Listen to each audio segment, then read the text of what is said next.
Mojo está calor.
Mojo está calor.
understand what went wrong. I know we can find a way we can find a way. I know we can find a way to stand up,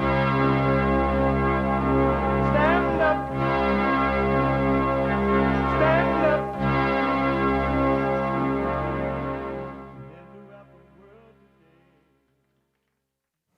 Uniting the races with truth instead of dividing them with lies. We're also rebuilding the family by rebuilding the man. I am Jesse Lee Peterson. Good morning. Hi, y'all. It was raining in L.A. this morning, and I was surprised it rained last night. I feel like it's raining all over the world. But we need it, so it's no problem. You can get involved by calling 888-77-537-JLP (53773). 888-77-JESSE. And my biblical question, a doozy. What does it mean to defend the faith? What does it mean to defend the faith? An amazing question. We have every way that you can watch and support the show listed on JesseLeePeterson.com/show. JesseLeePeterson.com/show. And if you're too busy to just sit and watch the show, of course you can podcast it, but you can listen on your phone. All right, you can be listening to the show as it's happening, no matter where you are and what you're doing. Whether you're at the park, jogging, running, lifting weights, protesting ICE, pretending you love the illegal so much you're out there fighting for them when it's really about the vote. Or you want to give the illegal aliens health insurance, or you want to give them Medicare, or whatever. And you're out there fighting, pretend like it's about love. Or you're saying that the riot did not happen with ICE in L.A. Whatever you're doing, you can be listening to the show. No matter where you are, then when you get home from lying all day, you can watch the show again. But you can be listening on your phone by calling the listen line on TalkStream Live at 605-615-4131. 605-615-4131. And to donate to have your comments read out loud, go to Buy Me a Coffee. BuyMeACoffee.com/JLP Talk. BuyMeACoffee.com/JLP Talk. Or Bond JLP Cash App. Bond JLP Cash App. It's Friday. And every Friday here is Get It Off Your Chest Friday. It is Express Yourself Friday. It is also because we love the blacks. It is Black Friday. This was then when I was growing up. Look at that, so nice, huh? And this is now. I love the blacks. You do make disparaging remarks towards black people. He black. I want to make sure we agree on that first. No, we disagree. Hold on. I want to ask. Well, and the things that you do, I just like I say, I want to hate you, but something won't let me. Hey, What? what's wrong with the blacks? What's wrong? What's the matter with you, baby? What's the matter?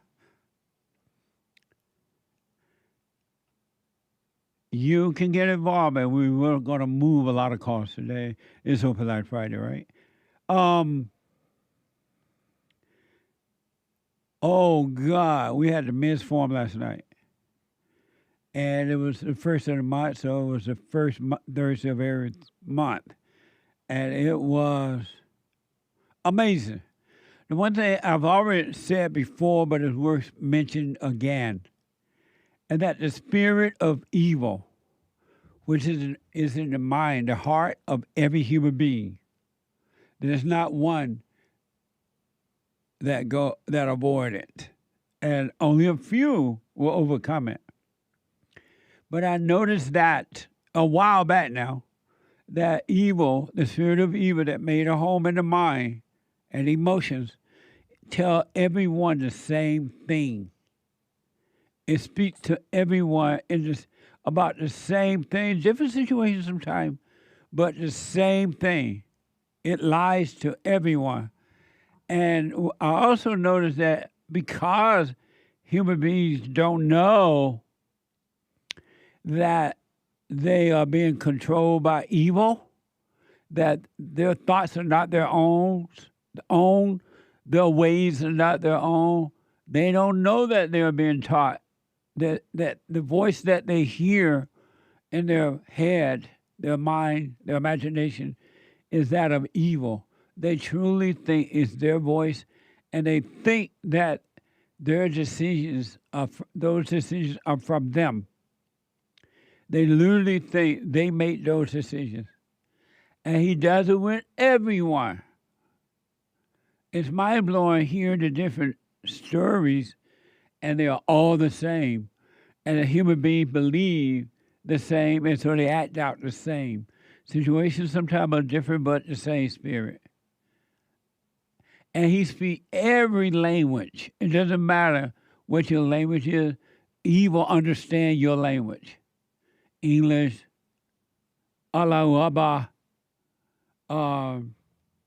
Spanish, Japanese, Chinese. Oh, you want rice? Whatever the language is, say speak it. It's mind-blowing to see that. And it doesn't matter what part of the world you live in. He does the same thing. Amazing misform last night. Really, really was. A young man came all the way. He flew in from Oregon just for the meeting, and he went back last night. Isn't that amazing? He won it. And if you want the truth more than anything else, the truth will come and make a home in you. It really will. But you got to want it, and want it first above all things. You can't pretend you want the truth, but secretly you want a wife. You can't pretend you want the truth, but secretly you want a husband, or you want a this, or you want that. So you're pretending that you want the truth. It doesn't work that way. You cannot deceive the truth. You can only deceive yourself. Amazing meeting last night. Amazing. I was talking to a young lady the other day, and the young lady was mad at the Democrat liberal people, angry at them to an insane degree. And I told her that you need to calm down because you end up doing things that you'll regret later. And she would say, well, the Democrats, the liberal, if you don't do something, they're going to destroy America. They'll destroy America. They'll destroy the children. What about the children? And I'm like, you better calm down because your mind got you. And what I realized, and I've realized this before, is that you are not allowed, if you want perfect peace, you are not allowed to identify with anything or anyone. You're not allowed to identify as a conservative Christian Republican or a liberal Democrat, socialist Democrat, whatever, or Democrat or Republican.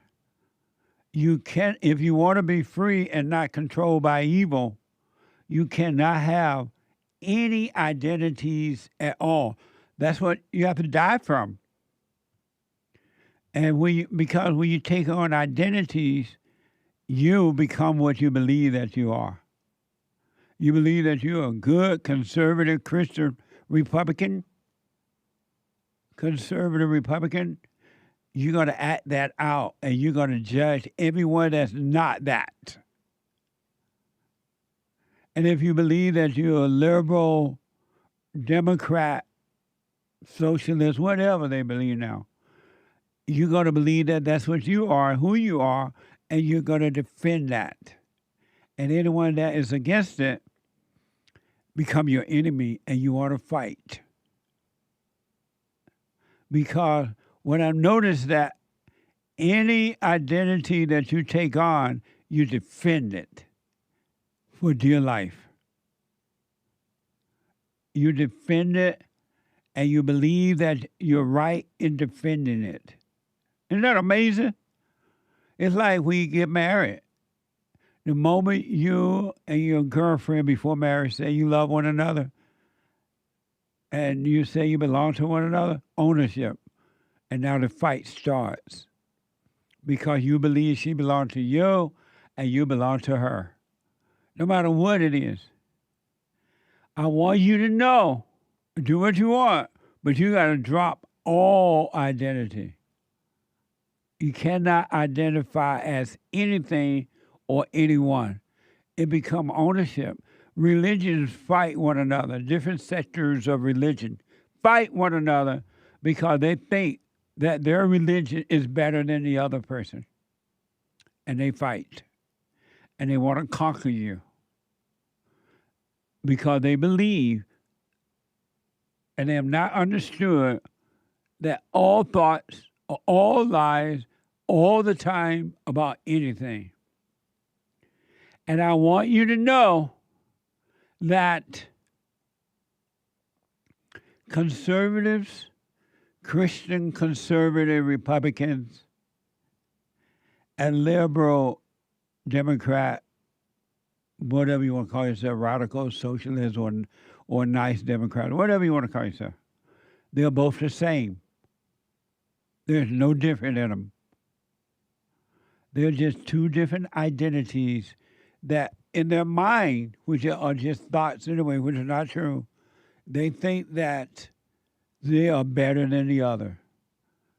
But the Republicans, the liberal media, they're no better than anyone else. They're both the same. And if it wasn't for Donald Trump right now, the great white hope, Donald Trump, what manner of man is this, right? The wind and the sea obeys him. They call him king. They call him daddy. If it wasn't for Donald Trump, you would know and remember that prior to Donald Trump, the Republicans, representatives, and the conservative media was no different than the Democrats. They were voting on the same thing in agreement. They were okay with the borders being wide open. They stood for nothing. Only thing that the Republicans did were hold meetings pretending that they were going to do something about something, and nothing changed. And it wasn't until Donald Trump got in there that you started to see a change, a physical change in the Republican Party. God forbid if Donald Trump ever leave, the Republican going back to their old nature. They're about themselves. They're not about Republican voters at all.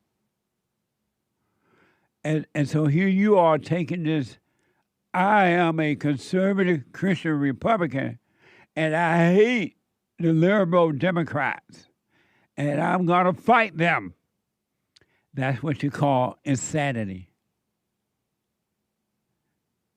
But if you don't take any identity at all, and then you vote, you watch, pay attention, and you decide to vote, you vote for the person that you want to vote for. not because you've taken on an identity from them or the party or anything like that. The Democrats and Republicans are fighting, and the Republicans hate the Democrats as much as the Democrat hates them. There is no love. Even though they have the title Christian, they don't love one another. They hate one another because both sides believe that they're better and that they're right. And you have two devils fighting. You must do what you want, but if you want to be free, you got to drop the social nature. You got to drop it. If you want life, life is not going to come until after the spiritual death. Delusional death. The fake self. And you go around and you're taking on, I'm a Baptist, I'm a Christian, I'm a this. And if you notice, and you're not noticing because you are so busy lost in your false identities that you don't notice that the Republican Christians, conservative, whatever you want to call themselves, feel about men in the same way that the liberal Democrat, non-Christian atheist does or do. They don't want men to lead. They want women to lead. I was talking to a friend of mine the other day, and after a friend of ours called in, and he said that he voted for a woman over in Virginia. And she is a quote-unquote Republican woman. And he voted for her because there was a Democrat woman, female, running against a Republican female. And I'm like, you voted for a woman? And he was like, yeah, because I prefer her since she's a conservative Bible values kind of a person over the Democrat female person. And so I was talking to a friend of mine, good friend, and he's a Christian, good guy. Well, you know, for as good can be. And I asked him, would you vote for a female? And he said pretty much the same thing. Yeah, if she had those biblical values and she was this or that. And so I asked him, do you believe that women were created to lead or to follow? And he said that, well, I believe women were created to follow. And so I asked, well, why would you vote for a female? And he mentioned again, well, if I vote for a Democrat, male or female, but if I vote for a Democrat female or don't vote at all, I'm allowing the Democrats to do what they do to the country and to the family and all that, right? And so I asked, do you believe in the order of God? God in Christ, Christ in man, man over woman, and woman over children. But the man is over the woman, so the man is showing the woman how to raise the children. Just FYI. And he said, yeah. And so I asked, well, if you keep voting for a woman just because, how will we ever get back the order of God? If you keep voting the females in, how will you ever get back the order of God? I forgot what his response was. You voted for females and you say you voted just because, not realizing that just because they're keeping you in hell. It's not bringing back your order. And just because a female is running, that doesn't mean you got to vote for her. And you say, well, what's going to happen if I don't vote for a female conservative but on the other side, female Democrat? Eventually the order will come back if you don't vote for them. The world is not getting any better by voting for these females. It's not getting any better. And you keep voting for them just because. Why not? Why not? Don't vote for them. And eventually, when you start voting for them, they can't win elections. And then eventually a man will step up and you vote for a man.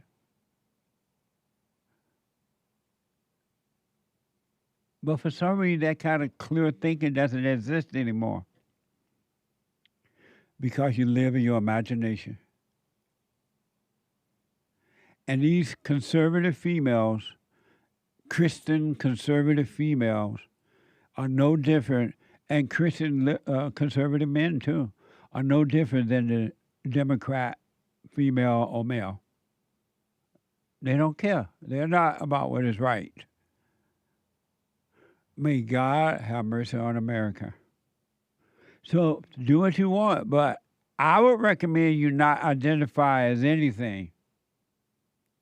You must die from all delusions, illusion of oneself, so that you can think clearly, see clearly, and overcome the world. For those who want to be free, the men and women who want to be free, it's up to you. And a lot of people are afraid to say that because they don't want you to think that they are misogynists or all that stupid stuff that the devil children think about you, including the conservative Christian females and males. Either you're going to be free or not. 99.5 won't do.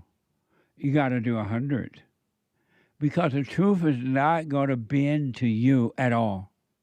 It's not going to change his mind and say, oh, okay, I understand why you're doing that, so okay, I helped you anyway. It doesn't work that way. Either you're 100% with the truth, want it, and nothing else but that before anything or anyone, or you don't. You can't pretend and think that you're going to have it. You won't. It is a spiritual battle. So I suggest you drop all identities as a so-called Christian, conservative, Republican, or Democrat, liberal, Democrat, whatever, or independent. They have independent people. People call themselves independent voters too, or something like that. All fake, false, lost identities. And you can't see clearly when you identify with it because you take on ownership. What a mess.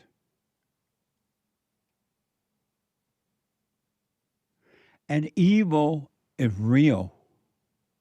And evil lives in human beings. I was counseling with a nice lady in another part of the world yesterday. And really a nice lady, you know.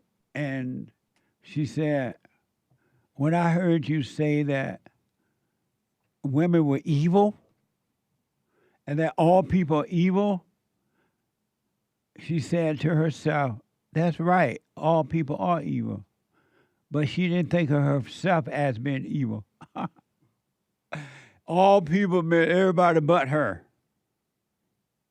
And hi, nice lady, I know you're watching. It was fun talking to you. We have the best counseling service on this side of heaven, by the way. Phone, walk-in, or Skype, or FaceTime, or whatever. Skype, one of those. And she said that she had been going to different counselors all her life because of different situations, and she never got better. But when she realized, you know what, I am evil, that's when things start to change for her. She forgave her mother. She went and did that. She's now doing the silent prayer. And after all these years of counseling and with different people and everything, going to these alcohol programs, nothing worked until she realized she was evil and forgave. That's every human being. There's not one that escapes it. And good news, eternal life is available for all who want it. who will accept it. For all who want it. Most people don't want it, but for all those who want it, eternal life can be yours. Earth is not heaven, and God is not man. Amazing, huh? Did you hear about this from the Blaze? Pennsylvania police said a 61-year-old man shot and killed a woman and her husband because she wouldn't leave her husband for him. Then allegedly killed their 1-year-old son as well. Watch this from 6 ABC Philadelphia. I'm Fred Shropshire. This investigation has unfolded over several weeks as police discovered the bodies of a father, mother, and 1-year-old child at crime scenes in 2 different towns.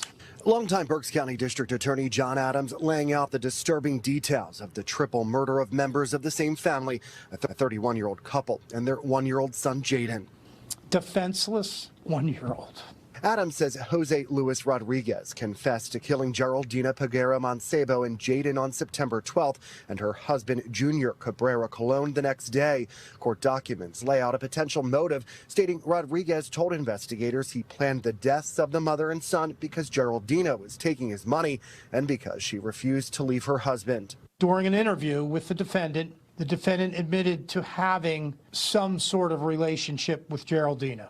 Authorities say Rodriguez told them he drove the two to a brushy field in Antelani Township, where he first shot Geraldina in the head. The defendant then took Jaden down the street and threw him in a lake, close to where Geraldina had been killed.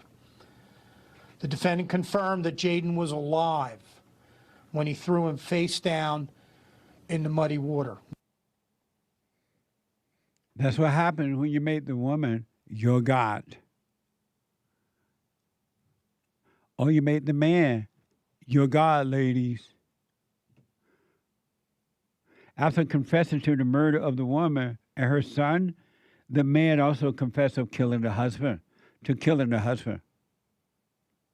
Geraldina's family reported her and Jaden missing later that night.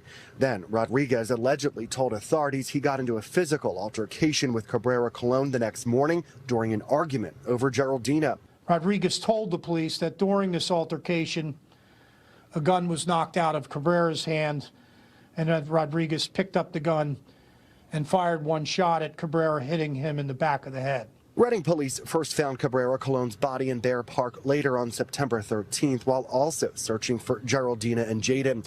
Adams says Rodriguez eventually confessed to placing the body there after detectives showed him surveillance video of his vehicle near the park. Geraldina's body was found by police on September 19th and Jaden the next day. And authorities found Geraldina and Jaden by pinging her cell phone. Adams says Rodriguez told detectives where to find Geraldina's purse and phone and the gun used to shoot her, which we are told he obtained illegally. He is facing 3 counts of first-degree murder in this case, and authorities tell us they are possibly pursuing the death penalty. Amazing. Hell on earth. Some people are afraid of going to hell when they die. You're already in hell. Anyone that has anger is in hell already. Right here on earth while you live. If you have anger / resentment. 888-7753-773. 888-77-JESSE. All angry people are capable of that and anything else. They have no love. Satan, spirits, evil spirits are your gods. Back in a moment to your phone calls and super chats.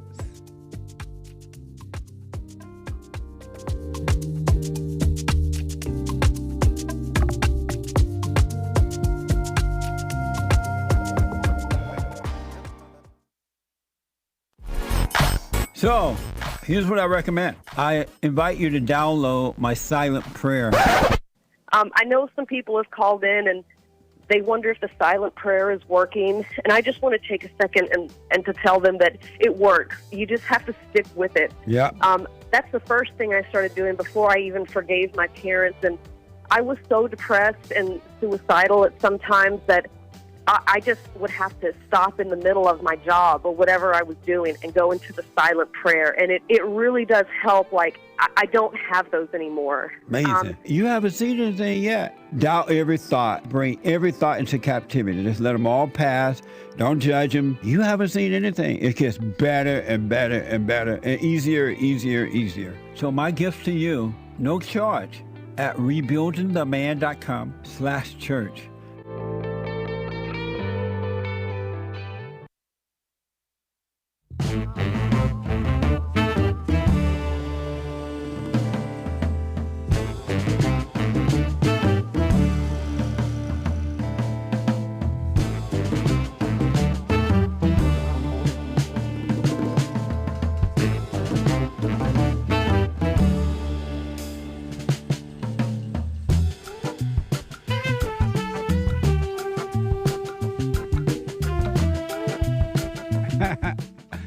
Good morning, my friend just texted me. The one I had the conversation with about where he voted for a female, and he said, yeah, and I'm like, well, how would the order come back? He just texted me. He said, and I don't know how to respond to this, so I'm out to get a white man, Hake, to come help me respond to him. He said, England was ruined before England chose Margaret Thatcher. Thatcher's ended up being the right person to turn England around to become very successful.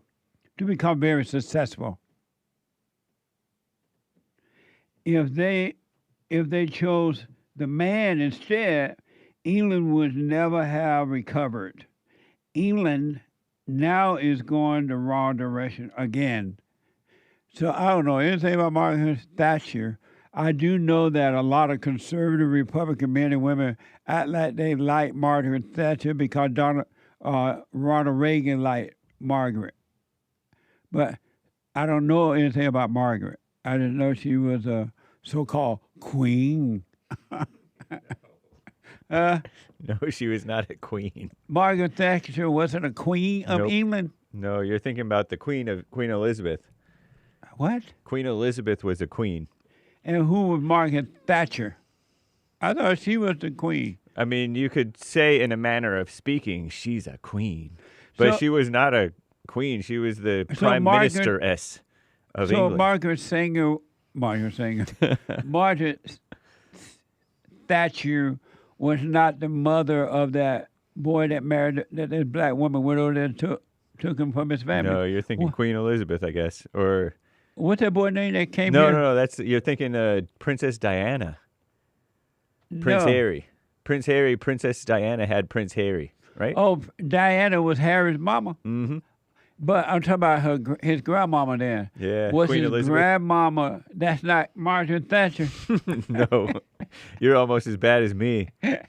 I gave fake news yesterday, by the way. Oh, you did? What was that? I said that Jane Goodall, who died the other day at 91. Who was that?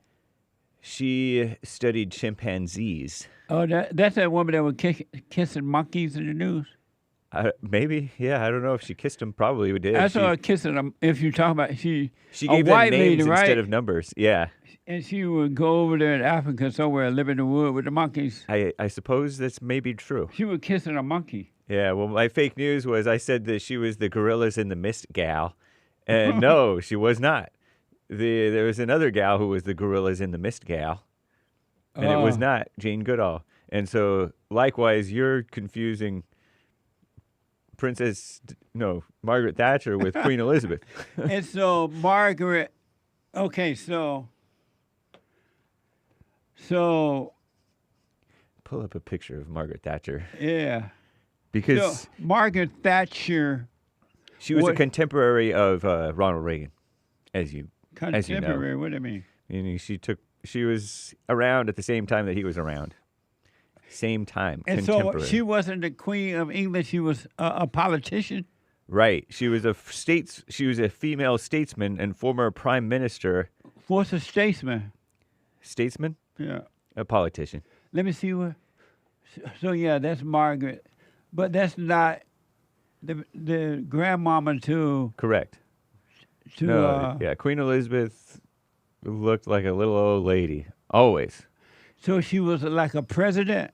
Yep, she was kind of like a president, except as a prime minister. So over Queen, why they call her Queen Elizabeth then? Oh, no, they call her Margaret Thatcher. Yeah. They did not call her Queen. Correct. Margaret Hilda Thatcher, Baroness Thatcher. And so she was the president of England? Prime minister. Yes. And that's not the same as a president. No, but it is a sort of a similar parallel thingy. And well, no wonder they have all those Muslims over there now and African people.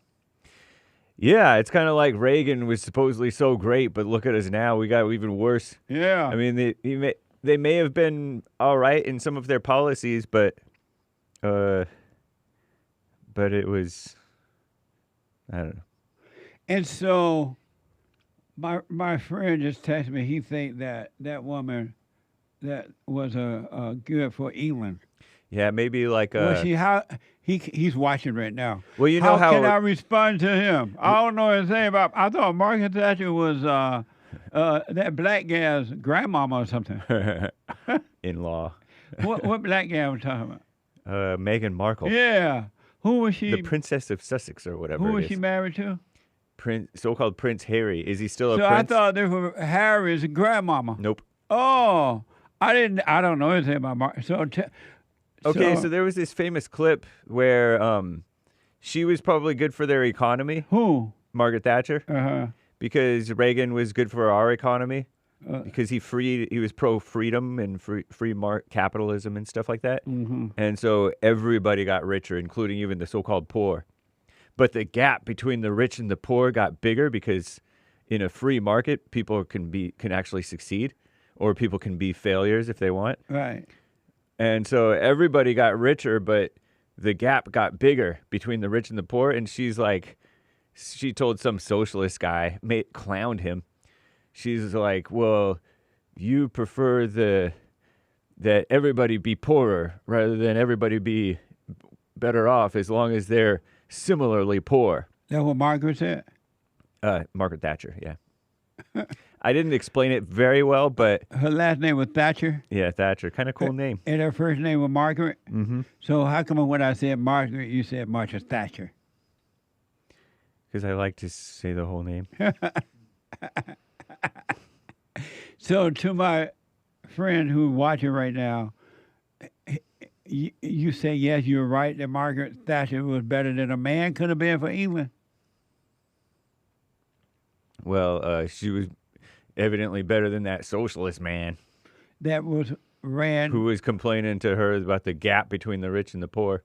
And was he a politician too? Yeah. Was he the president of England or something? No, he was in their Congress Parliament thingamajigger. And so was England better off with a woman president than a man? It's hard to say. You're not helping me to help him. I don't know how to respond to him because I don't know anything. I do know that when I first heard about Margaret Thatcher mm-hmm. was when Ronald Reagan was running, and then a lot of the conservatives started liking Margaret because Ronald Reagan liked Margaret.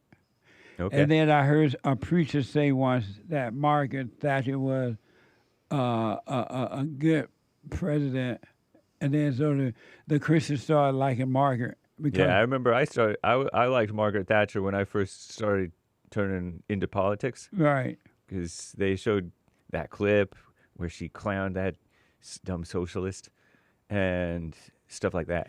So I always thought until right now, Margaret was the Queen of England. Well, consider yourself educated. So to my friend, you're saying that he's right, Margaret was better than a male? She was less worse than the dumb socialist males, but only on that issue. And it doesn't make sense. You're setting a bad precedent because you're putting a woman in charge. And who knows what was really going on. Right. I thought Donald Trump went over to England recently, and or maybe the first time he went, but he was walking with queens. Yeah. Remember when we do that ear poem, it showed Trump walking with. Oh yeah, that Queen Elizabeth. I thought that was Margaret. Nope. You know, when you look at any that lady that looked like Margaret, like No, an she old didn't. white. All white women, slightly older, don't look the same. In England, they do. No, we don't. Not that I'm a woman or whatever. What do you mean? No, we don't. Well, because I'm white Uh, and I have some Englishmen in me. So my friend is right. when you look at all these women who are in government right now, they're ridiculous. Probably every single one of them. So do people know if Margaret was good for England or not, or they just going on what they heard about her? They're going by that. They're being selective in what they're actually looking at. Oh. And they're not sticking with the principles because per capita, certainly, and maybe every single time, a woman is a bad idea as a leader. All right. Uh-huh. In your face. You heard that from James. Shout out. In your face, friend. I'm tempted to say the name. No. Amazing. Let me go to Pete out of Canada. Pete, you are on the air. Peterson, how are you? All is well. I just wanted to answer the biblical question.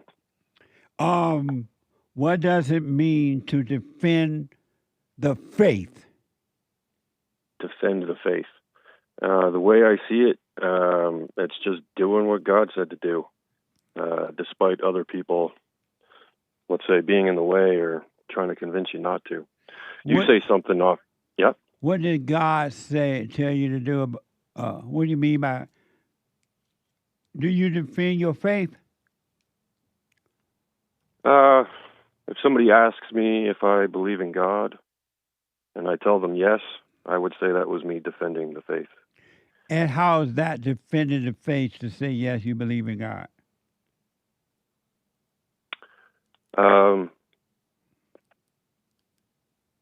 Because it wouldn't be if I ignored them or didn't explain to them, then I do it.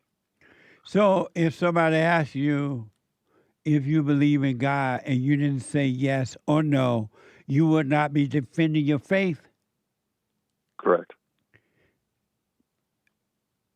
Interesting. I want to respond, but I got away. It's just Sunday. But so defending your faith means just to say, yes, I believe in God. Yeah, it's just doing what God said to do is right. And that's unless... Where you get that from, that's defending your faith? A few things. Comes up in the Bible a couple of times. What did the Bible say about that? I've read a couple of passages, Paul in his letters, describing to or saying to who he's writing to defend the faith or contend in the faith. And who he's writing to are people that are sort of lost and not adhering to it properly, or they have hate in their heart, I guess. And so when Paul wrote his little letter and said that, he was telling them to just say they believe in God? No, that was just an example. I think it could look like a lot of different things. You remind me of a story I saw years ago. I forgot how long ago, where there were some people who were captured by the Allah people, and they were asking them if I may not remember the story completely or as it happened, but they were asking them something about if they believe in God or were they Christians or something like that, and I guess each person said yes, and as a result, the Allah people cut their head off, chopped their head off. They had them on their knees and they had a cover over their heads, and they chopped their head off. Was that defending the faith? Yeah, it was.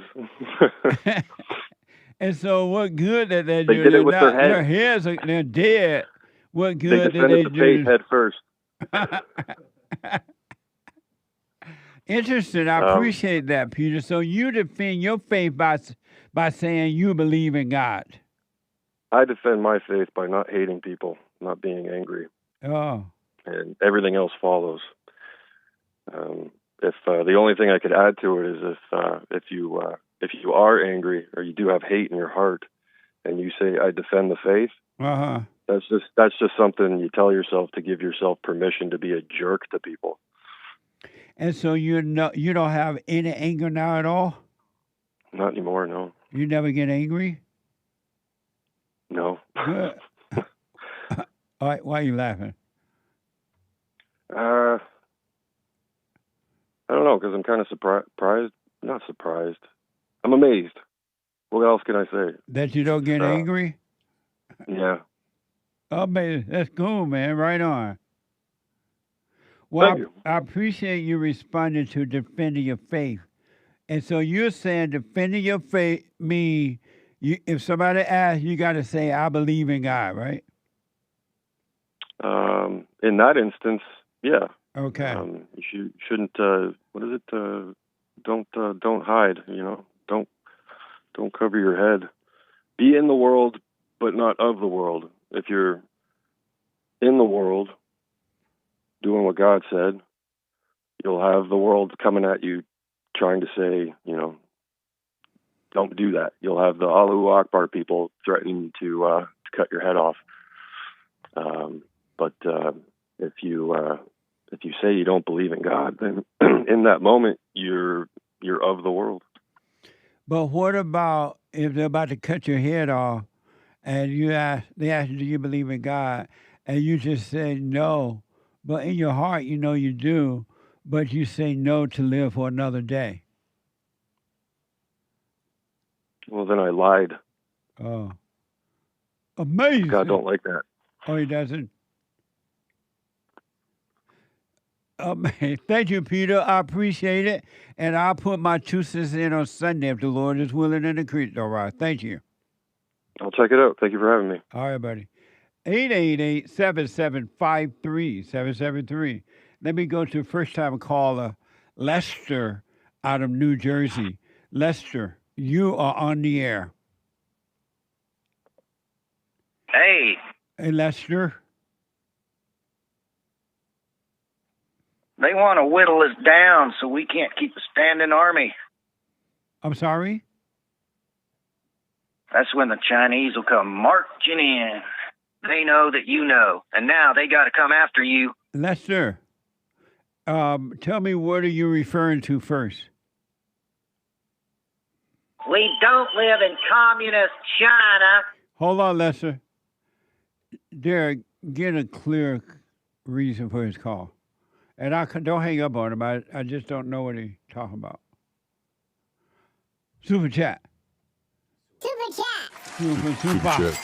Over on buymeacoffee.com/JLP Talk, Kevin, 211, 5 coffees, helping Jesse and the team because I have being helped. Thank you. I appreciate that. Thank you, Kevin. Amazing.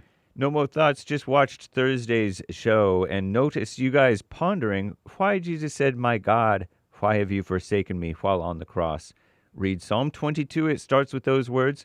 It is written 1,000 years before by King David, before Jesus. But it's describing pretty spot on what's happening to Jesus right then and there. Thank you. Amazing. Nikki, 5 coffees. To serve God is to be empty of self. Only then can he serve others through you. Otherwise, you're just serving the false you. Not sure if that makes sense, but that's what I've come to see. Bowing gal emoji. Amazing. Thank you. Stay with us, stay with us, stay with it. Someone bought 5 coffees. Derek, hang in there, man. We love you. My producer, Derek? Yeah. Amazing. Thank you. Someone bought 5 coffees. Question for Derek. Is it accurate that the ego cannot enter his spiritual kingdom? Why did Jesus in Matthew 6, 5 times tell us, take no thought? Is it true that every thought that human beings have, good or bad, positive or negative, is carnal? Can carnality, ego, enter his kingdom? Asks someone. Thank you. Derek can hear you, I guess. I appreciate it. 5 coffees from Eric. Jesse, honest question. Is it possible to live with a woman and not get dumber? Asks Eric. And he's honestly asking that. Oh. And he had his hand over there? Yeah. Oh. The hand up emoji. If you have not made her your God and you're not trying to change her or anything, then it's possible if you're not angry. But if you're angry, it's impossible. I wish you well. Thank you. Thank you, Eric. Anthony on on Cash App. That's Bond JLP on Cash App. Good morning, Black Friday. Lots of snacks. Beep, beep, beep.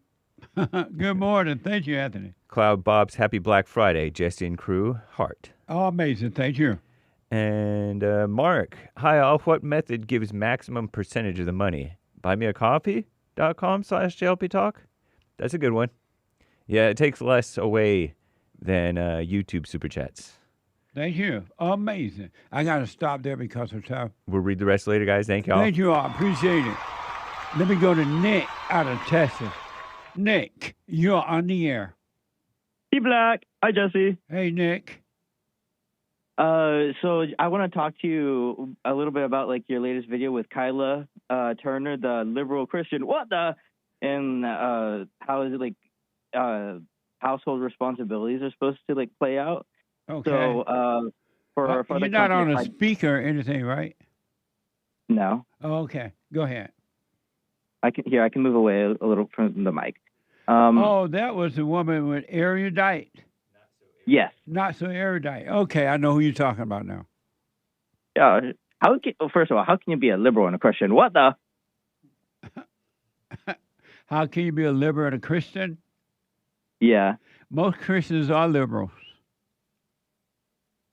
What the? Okay. That doesn't make. That's not my main question. So we'll not. But what the? Do you disagree with me that most Christians are liberal? I haven't really dug that deep into it. Oh, so. Okay. But most Christians are liberal. Okay. So going back to like my main question with household responsibilities, my dad just got out of the hospital, and I've realized how much like he does around the house. So, like you always say, man over God, or God over man over woman, woman over children. Is it okay for, in times of need, for a woman to take over a man's responsibilities? I don't understand that question.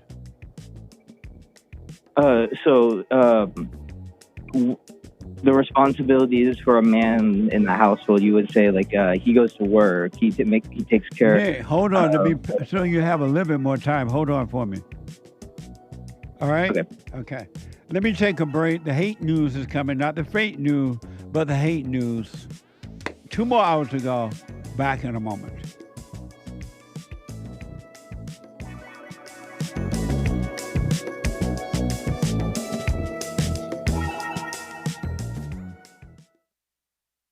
I have books that are amazing. I highly recommend you get them. 7 Guaranteed Steps to Spiritual, Family, and Financial Success Guide. Even if you're not starting a business, but you have a job, or you're on welfare, it can help you if you do. Be doers of the word, all right? From rage to responsibility. From rage. That's what I write about in the first chapter, especially how I overcame. Scam. How the black leadership exploits black Americans. They are using them, and blacks are too willing to be used. And then my last book, The Antidote, Healing America from the Poison of Hate, Blame, and Victimhood. They are all amazing books, and they are helpful.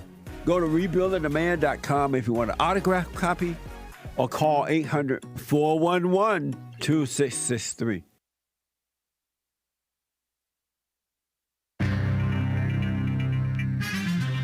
Some serious mess going on in the world. And some good things, too, of course. You know, the shutdown, for example. The shutdown of the government, that could be a good thing. Are we going to be firing thousands of so-called workers in the government? Maybe.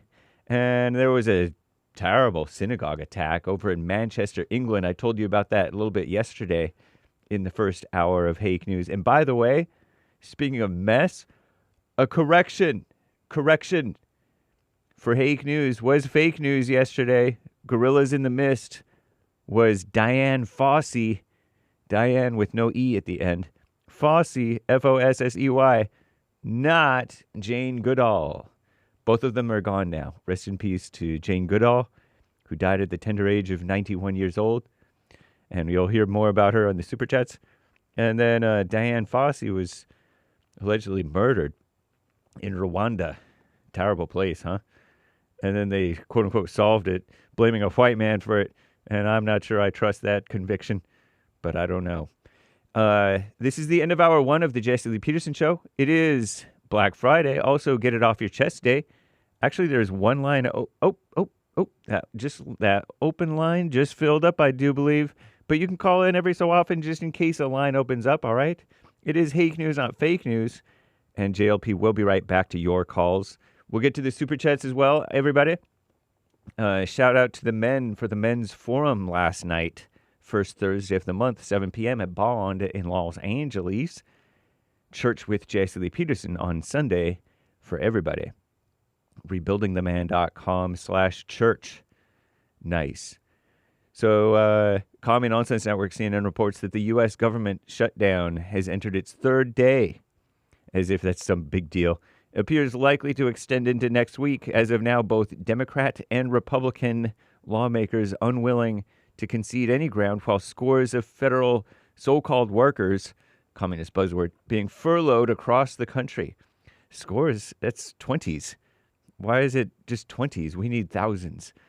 And anyway, the synagogue attack over in Manchester, England.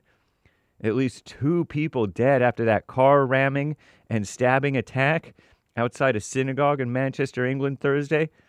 UK police revealed one of the 2 victims was inadvertently shot by armed officers. Whoa. Oh, and they said armed officers because not all officers are armed in the UK. What a joke.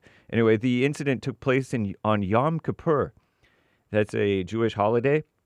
The holiest day in the Jewish calendar, claims CNN. The suspected attacker also dead after being shot at the scene. Police said due to the bravery of the worshipers and staff at the synagogue, which is they always do say stuff like that, so you never know what the real truth is. As well as the police response time, the suspect wasn't able to get inside the building. Nice. British Prime Minister Keir Starmer, a liberal, like off the deep and ridiculous, called the attack horrific and warned that hatred is rising once again, and he's part of it, right? I think. The attack comes as the UK has seen a significant rise in, all one word, no hyphen, anti-Semitic incidents over the last decade, with 2023 and 2024 charting as record-breaking years for episodes of anti-Jewish sentiment. What a mess. Probably in part due to the Muslim takeover, because per capita they don't like Jews that much. Anyway, a CNN investigation has uncovered at least 24 instances of people impersonating ICE immigration officers in 2025 alone. So watch out. The cases range from political agitators seeking to intimidate immigrants or illegals to others using the guise of authority to kidnap, allegedly, rob or assault victims. What a mess. Some experts and officials have attributed the rise in imposters to the Trump administration's immigration enforcement tactics, including the use of masked agents. When agents wear masks, it creates confusion about how to identify real agents, critics claim, without evidence. California Governor Gavin Newsom signed a bill last month making his state the first to ban agents from wearing masks during operations. Don't know if that's enforceable. White on the inside White House declared that law unconstitutional and said ICE will not abide. It's probably all a bunch of propaganda to get rid of immigration enforcement. I'm James Hake. Now back to JLP.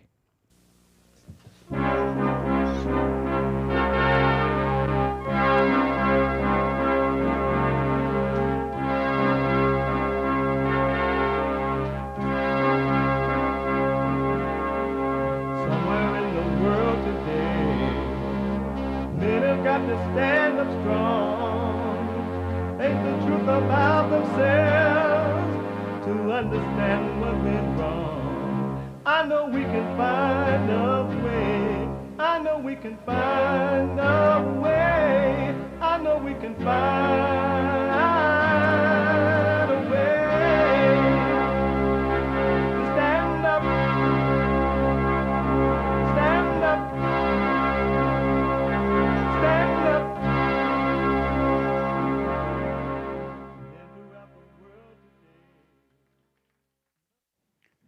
Uniting the races with truth instead of dividing them with lies. We're also rebuilding the family by rebuilding the man. I am Jesse Lee Peterson. Good morning. You can get involved by calling 888-7753. 773 888-77 Jesse. And my biblical question, what does it mean to defend the faith? What does it mean to defend the faith? What does it mean to defend the faith? We have every way that you can watch and support the show listed on JesseLeePeterson.com/show, JesseLeePeterson.com/show. And if you're running around, you just can't watch the show because you got to do what you got to do, no matter what it is, working out or taking a walk or whatever. You can podcast, but you can listen on your phone as well by calling the listen line on TalkStream Live at 605-615-4131. 605-615-4131. And to donate and have your comments read out loud, and we're going to get to your super chats. Go to buymeacoffee.com/JLP Talk, buymeacoffee.com/JLP Talk, or Bond JLP Cash App. Bond JLP Cash App. It's Friday. It's Get It Off Your Chest Day. It is Express Yourself Day. And it is Black Friday.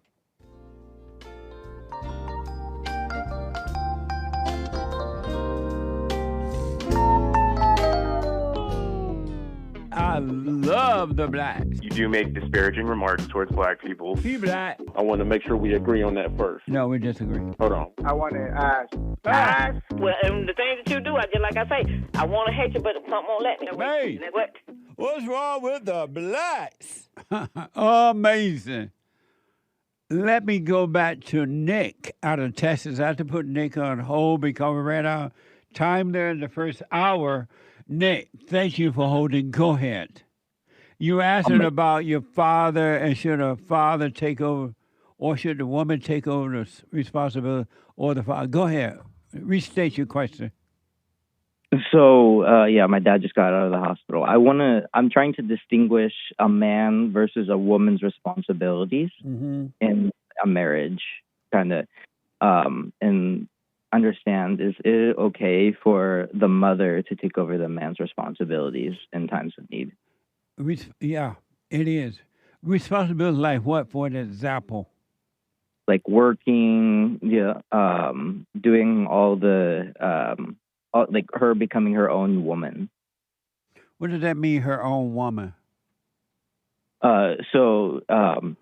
She'd basically be detouring from the man and basically taking on what he would normally do. Like he would work, or she would work. She would go out, do what she needs to do what she wants to do.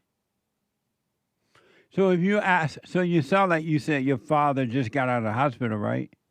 Yes. So he can't work at this point. Mm-hmm. So if he can't work due to a disability like that, something going wrong, then she have to do it because they got, especially it's fine for her to do that. Okay. Because she's taking care of family. Mm-hmm. You know what I Okay. mean? Yeah, I know what you mean. Oh, okay. Do you agree or disagree that most Christians are atheists? How can you be religious but atheist? Do you agree or disagree with me that most Christians are atheists? Well, I mean, I guess I'm going to agree here. Why? Because you can, I guess you could say that you're Christian but not believe. So do you agree most Christians are atheists? Yes. And why? Because like I just said, they some people I know personally just like say they're Christian, but they don't believe. They don't make God their God. Oh, okay. And so you see now why I say most Christians are liberals? Yes. Oh, okay. Amazing. Well, yes, if your mother got to do what she got to do because her husband is ill and can't work, it only makes sense that she go and work. Yeah. Okay. I see how you. I see that now. Okay. Thank you, Nick. Amazing. Amazing. What's wrong with blacks? Thank you, buddy. Amazing. 888-7753-773. Let me go to Texas and talk to first-time caller Mike out of Texas. Mike, you are on the air. How are you doing, Jesse? All is well. Oh, I'm actually from Grand Prairie, Texas. Right. I said Texas, okay. yeah. Oh, yeah, I like to, for the city also to be known, too, because it's not a small city. It's pretty nice city. It ain't like Dallas or Fort Worth, but it's pretty up there. Oh, okay. But, yeah. But how you doing today? All is well. Okay. We're here to talk about the Great White Hope. Is that what you call it? Yeah, speak right into your phone. You sound a little muffled like. Oh, I'm sorry. I did have you. I had it on speakerphone. My bad. Let me turn it off. All right. So now, can you hear me better? Yes. Okay. Yeah, I'm here to talk about the Great White Hope. That's what you call Donald Trump? Yeah, some people, I call him the Great White Hope. Some people call him amazing. What manner of man is this? The wind and sea obeys him. Some people call him king, and they have rallies for the king. And some people call him daddy. But I call him the Great White Hope. Oh, okay. Okay. And I hear you say this a lot. He's a straight, white, conservative, Christian man of power. That's what you be saying? Well, I said he's the Great White Hope.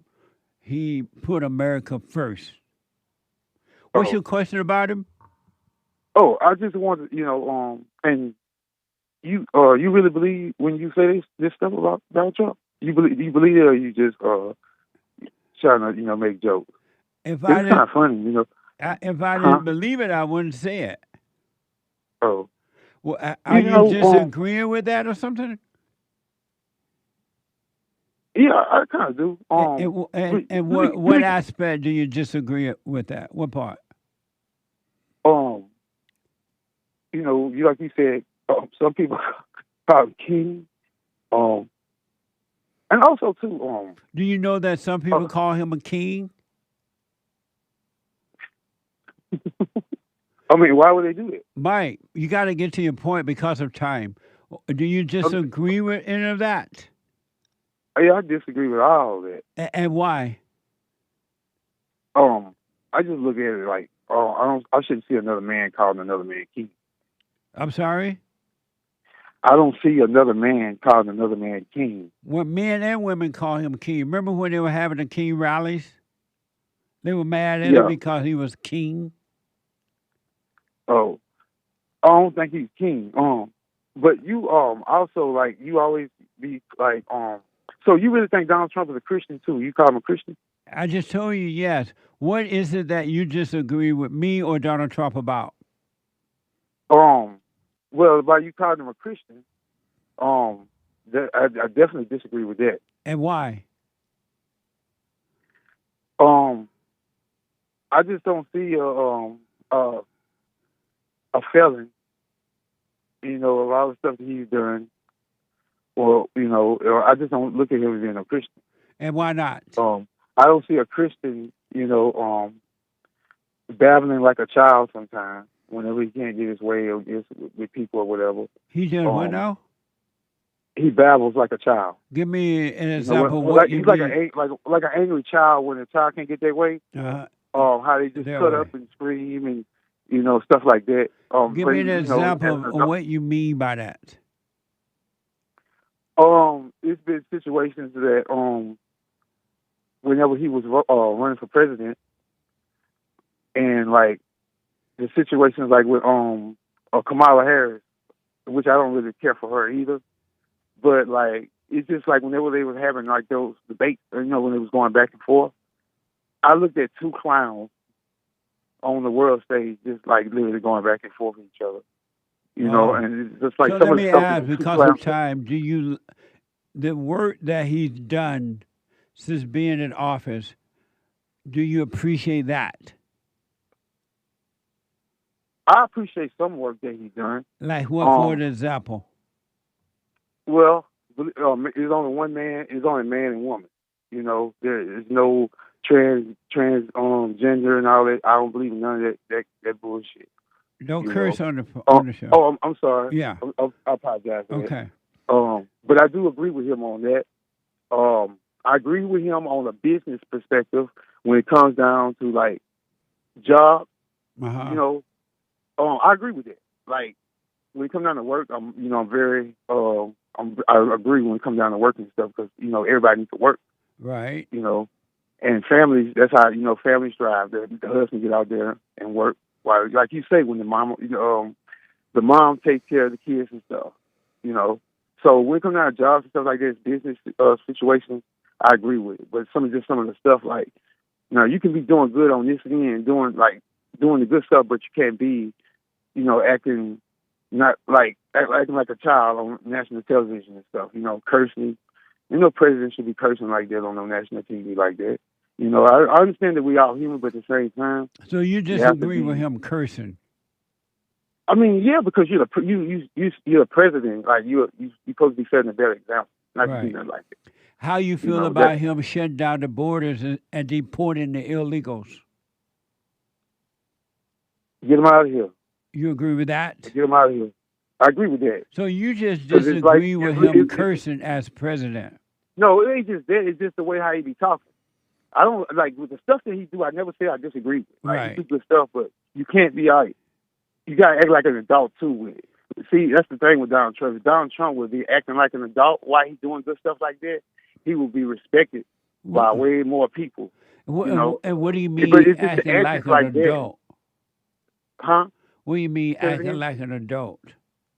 No, it's just that he be calling people names and stuff, and he'd be very disrespectful. To sometimes when people be asking him questions and stuff like that, and he avoids the questions. So you stuff appreciate like the work that's not he's done. You just don't appreciate the way he speak. Yeah, the way he speaks. I don't appreciate. Like I'm saying, like that's not right.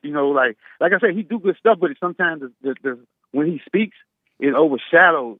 And how does he, other than the curse that he says, what other way he speaks that you don't think he should do? He's just disrespectful. How's he disrespectful? He just doesn't know how to he just be like I say, he be insulting. In what way? Like I say, telling people calling people names and stuff. He also be disrespectful whenever people ask him questions. He'll try to avoid the situation. In what way does he disrespect? Oh, I'm giving it to you. Whenever somebody asks you a question, he'd be very disrespectful, or he might not answer the question, and then he'll try to bring up something else to make the reporter look bad or something like that. Give me an example of how he did. Tell me something he said or done that you thought was disrespectful. Well, he called a lady horseface on national television. How was that disrespectful? That's not disrespectful? No matter how was that disrespectful. But that's a Christian. But as a Christian man, why? As a Christian man, how would you call a lady horse face on national TV and think that's right. Well, that's the woman that was accusing him and wanted to sue him. The woman what? Oh yeah, Stormy Daniels or whatever her name is. Yeah, but it's that's the an woman that example, was allegedly claimed that he did something to her sexually. That's right. her. And so he And said, "Well, what's I'm not attracted to women with horse faces." How was that disrespectful? Nah, you don't. I mean, that's just being childish. You don't call people out of their names like But that. if she's accusing him, But why? he's supposed to be But bigger than if that. he's not You're not supposed attracted to to go back. that kind of woman, why wouldn't he say that? But he's supposed to be bigger than that. You know, Bigger than what? You don't stoop down to people's level like that. But how was he I'm stooping down just to her straight level? up like I'm not. Huh? How was he going down to her level? If you can, you can hear. Nah, my phone just got muffled because my service is pretty bad because I had walked outside. Oh, But okay. like it's just an example. You know, like this man. This man disrespectful. How and though? You look at it, I want to know how was he listen, disrespectful. You're not telling me yet. No, and listen, and then like And you may be right. You compare him to Christ. Who? And you compared this man to Christ before. How? You know, you said you have. How? It's been a couple times I watched your show, and then you'll be like, I think somebody had asked, you was interviewing somebody or whatever, or on the phone or whatever, and then one of your conversations, the guy said, "Man, you treat Donald Trump as if he's like Jesus Christ or something," and then you was like, "He is the Son of God. He's just like Christ." Saying that he tried to be a fighter or something like that, but you know, like I don't remember the words, but I heard you say it before. Just like you say a lot of bad stuff about black folks. Tell me, tell me how you said that. I said he was like Christ. How is he like Christ? No, I just heard what you said before. You compared him to Jesus Christ a couple of times. I've heard when people, because you do kind of like, you do look at him like you call him king. You know, like you call him the Great White Hope. You know, like it even seems like you treat him like that's your leader, that's your savior or something. So are you saying he's not like Christ? Hell no, he ain't like Christ. Don't curse. No, you that's not cursing like the man that you're accusing of cursing. No, but listen, are you a Christian? But I'm not on national television. Are you a Christian? Yeah, I'm a Christian. And you cursing like the man you're accusing of cursing. Yeah, but Christians, you know, we curse, we make mistakes. So why are you mad at the man for cursing there? Yeah, but this man on TV though, it's a difference. What? I mean, if he at home, you heard around the world right now. That's not how a president should behave on TV. So why are you behaving that way? Because I'm not on TV, and then so it's okay to curse as long as you're not on TV. Yeah. Because we just on the phone. And then I apologize every time. The one time that I cursed, I said I apologize. But listen, how is he not like Christ? Well, Christ don't go around bombing, sending nuclear bombs. I mean, not nuclear bombs. Sending missiles to other countries, and then the next day eating a McDonald's hamburger like nothing ever happened. But how is he not like Christ? Christ would not do that. How do you know that? Christ didn't Christ help this one guy with a slingshot or something like that kill another guy? Can you say that one more time? Did Christ destroy the temple? I don't know. You don't know if Christ destroyed the temple or not? I don't know what verse it is. I never read that. You never heard where Christ went into the temple and they were selling, these merchants were selling things in the temple, and Christ destroyed all their merchandise and stuff. I heard of it. Oh, I heard. but you don't know about that. I'm not pivoting. I'm not pivoting it. You But know? Christ did if I don't that. know something, Was Christ did that? Was Christ wrong for doing that? nah. But Donald Trump He ain't wasn't Christ, wrong for though. doing that. Nah, he wasn't wrong. But what I'm saying, he's not. Donald Trump ain't Christ.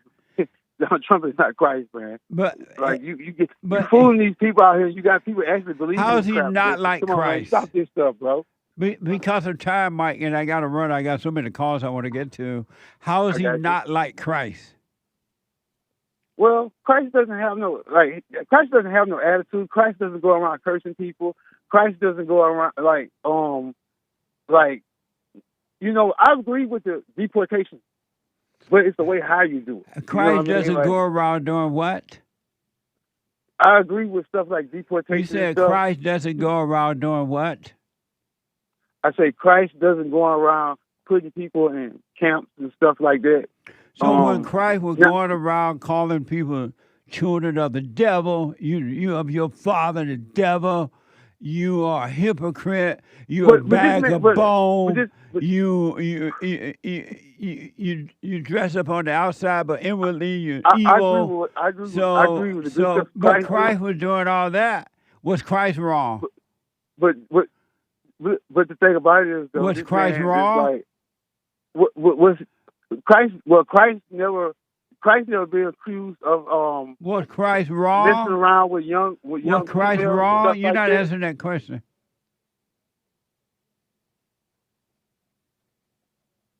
Christ ain't never wrong.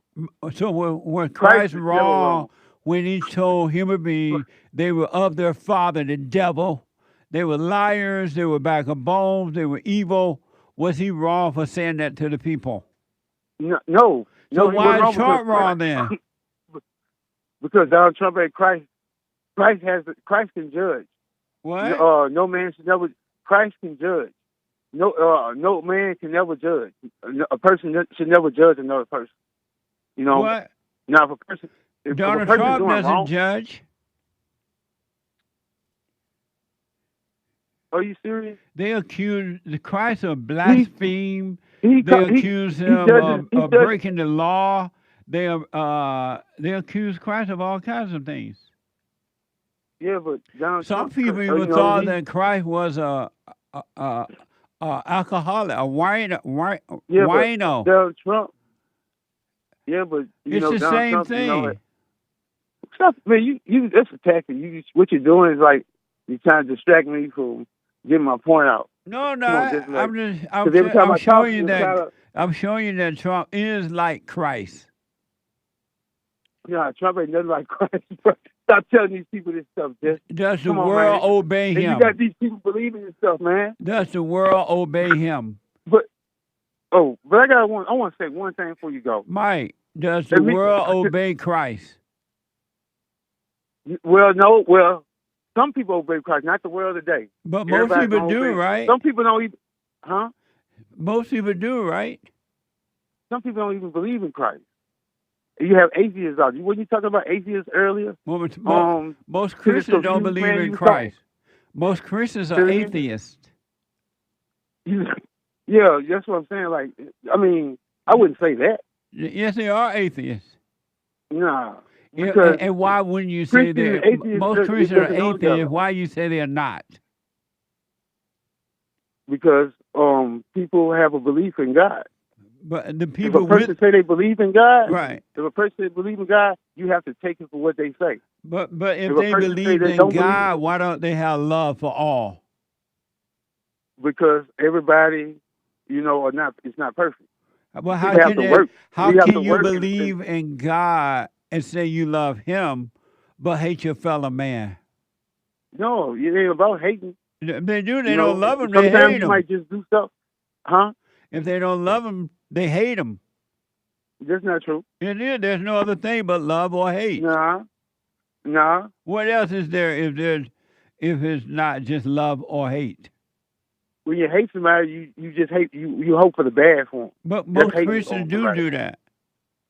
Let me ask you a quick question. I gotta run. I really do have to run. Were women created to lead or to follow? Women were created to follow the husband. Would you follow ever the- vote for a female?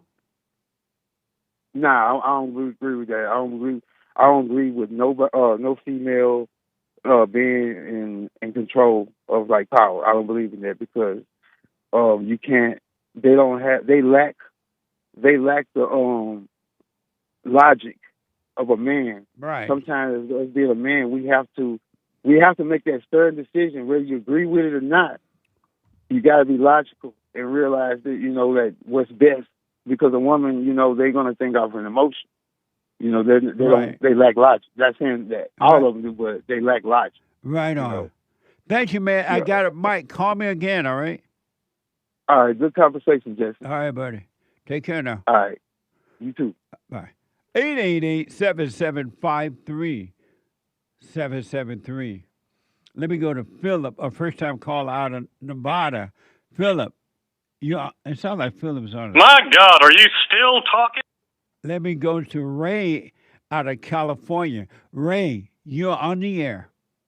Hi, Jesse. I don't know exactly how to ask my question, but I wanted to say I need some kind of foundation to build myself on. And I know who I am is a big question, and I think I'm really nothing, and it's almost scary at how who I am. The silent prayer kind of reveals who I am when I'm there. But I want to ask, are we expected to be like Christ? Because I'm stuck in this part where he crosses the lake and the demon that nobody could handle, that could break the chains, that the guards couldn't contain, came out and fell at his feet and asked to be thrown into the swines. The demons did, instead of being cast in the abyss. And am I expected to be like that? Because if I'm going for working on myself, my peace, I might be missing my true potential. What do you mean? Where you get this idea you're expected to be like that? How did that even come up to in your mind? Because I think, and that's a terrible word, isn't it? I don't have a better word for it. But Christ was put here to show us who we are and what we can be. And he wasn't just working on himself. After he was... What do you mean he was put here to show you who you are and what you can be? I think he was a man, the Son of God, which made him aware of everything God could do and God gave us the ability to do. And I think he was here to show us the way to God. But I also wonder if he didn't also show us our potential. Why don't you get rid of all those thoughts that are lying to you? Why do you believe in all that? If I just work on myself and find peace, which seems fairly simple right now, am I going to miss my calling here on earth? Because Adam was put here as a gardener for God's kingdom. What calling? What do you mean by miss your calling? I want to walk into the school board meeting and have them tremble. I want the evil demons in there to tremble. Why? Because I want to fight them. Because I want what God wants for this world. That's not what God wants. That's what I need to learn. Why you want to go into a council meeting and make people tremble? Why are you on an ego trip like that? Because I want to fight evil. I want to do what Jesus You can't did. fight evil. I need to learn that. Why are you tripping like that? Why don't you come out of your thoughts, man? All right. I'll keep working on it, Jess. I hear the music. All right, buddy. Love you, man. All right. Thank you. 888-775-3773. Amazing. 888-77 Jesse. Quick break. Back in a moment.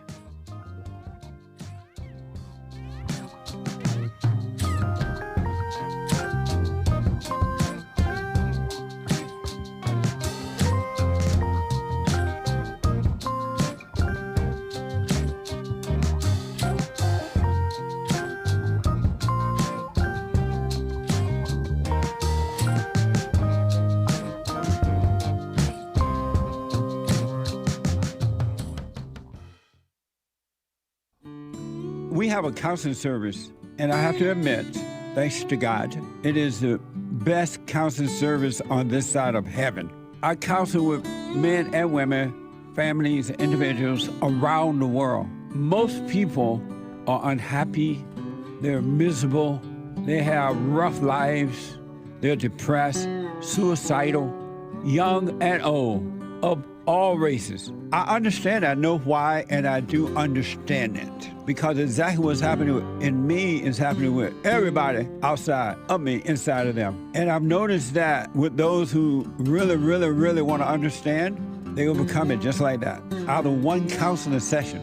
If you need counseling, you can go to rebuildingtheman.com or call 800-411-2663. 800-411-BOND. Best counseling service on this side of heaven.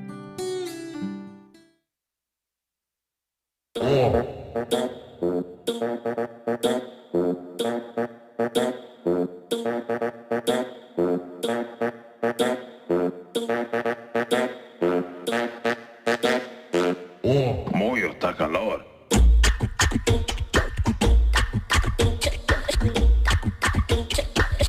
Okay, I don't understand that music. More Tacala, what was that? Is that Mexican? Is that Mexican? It's Brazilian. Oh. You know, where they got the favelas and it can get pretty dark, black-hearted and black-skinned. What? Amazing. 888-77-JESSE. Couple announcement. The Hake Report is it's a busy day today. The Hake Report is coming up at 9 a.m. from 9 to 11 a.m. Pacific time. James Hake is on fire. The Hake Report at 9.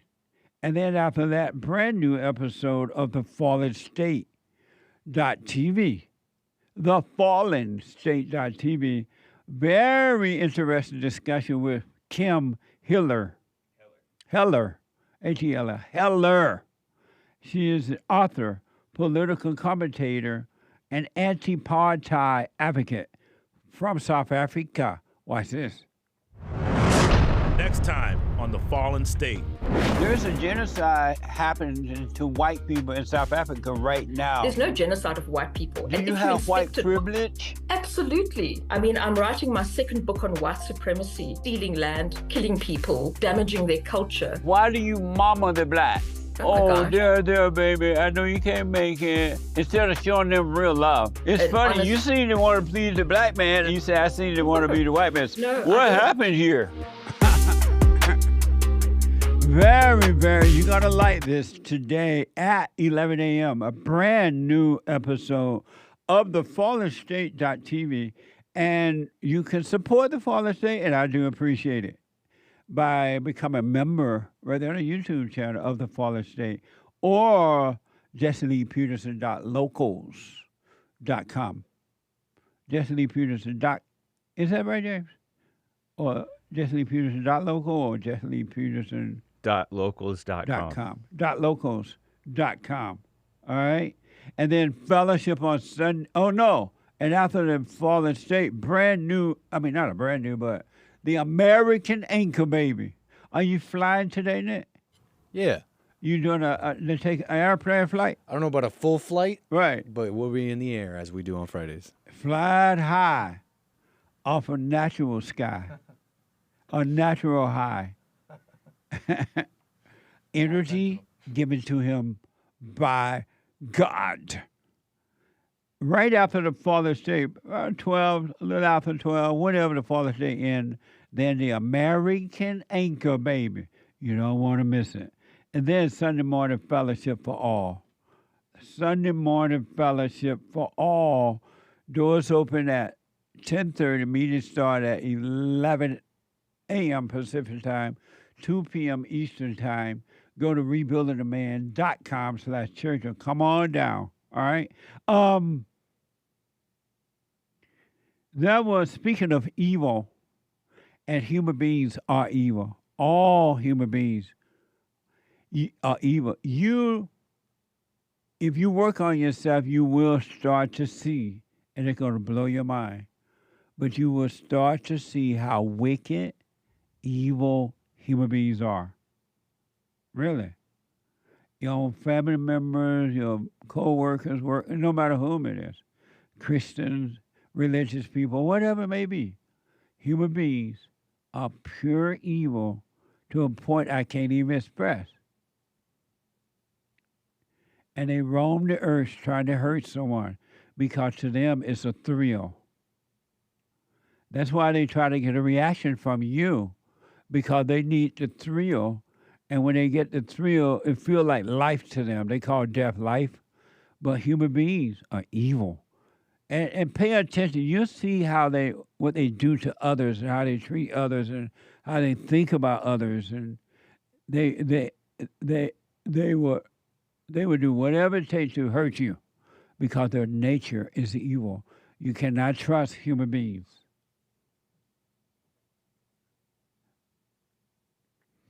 According to BBC, 2 Jewish people have died in a car ramming and stabbing attack at a synagogue in Manchester. Watch this from Fox 26, Houston.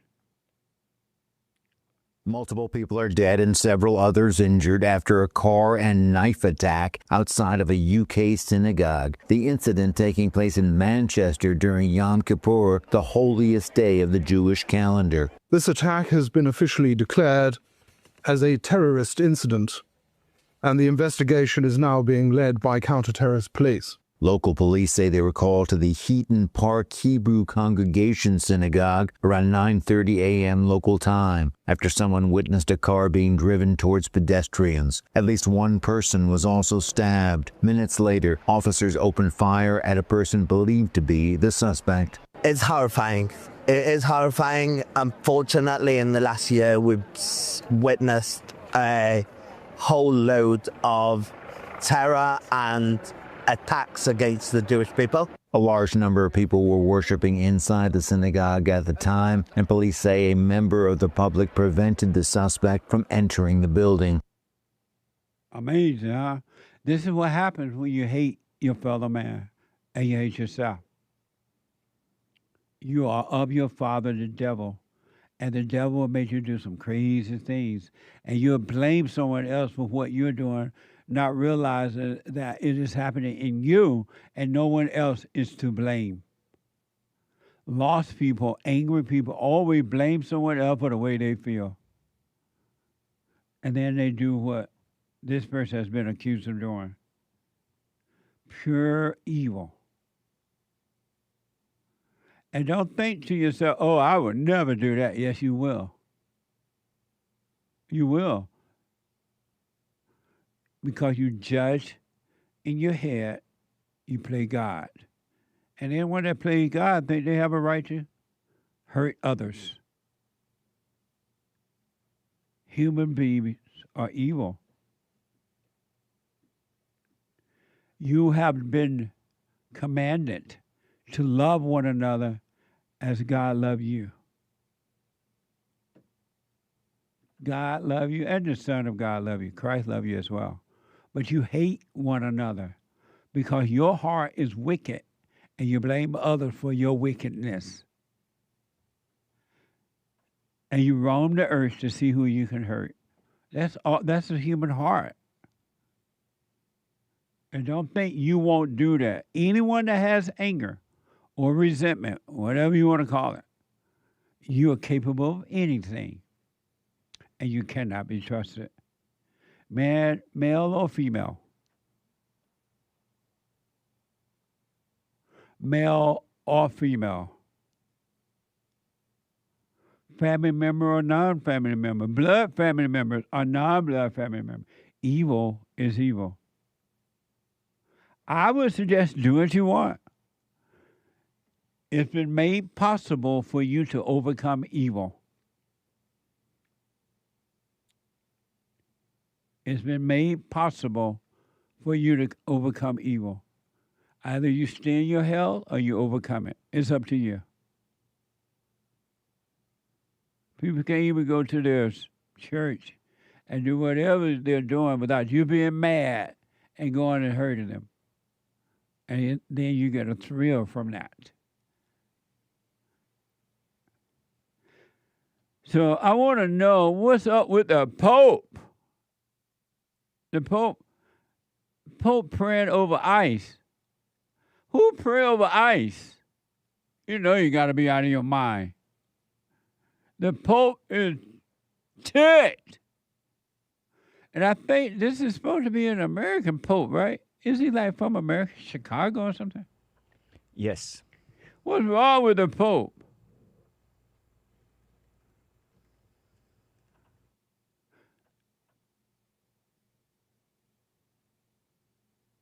When the Pope prayed over the ice?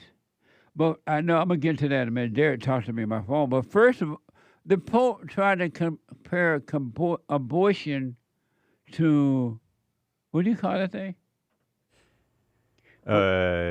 Electric chair thing? Oh, the death penalty. The death penalty. Pope is like, well, if you for the death penalty, then you are for abortion or something. I want you to hear what the Pope said. NBC News. Senator Durbin, one of the highest-ranking Democrat Catholic in the U.S. office, was recently offered a Lifetime Achievement Award by Chicago coroner Blaise Pope. We'll just call him the Pope. For his work related to immigration advocate. But that decision drew backlash over his abortion stance. But then the Pope weighed in some more, suggesting Durbin should not be judged alone by his abortion position. Watch this from WQAD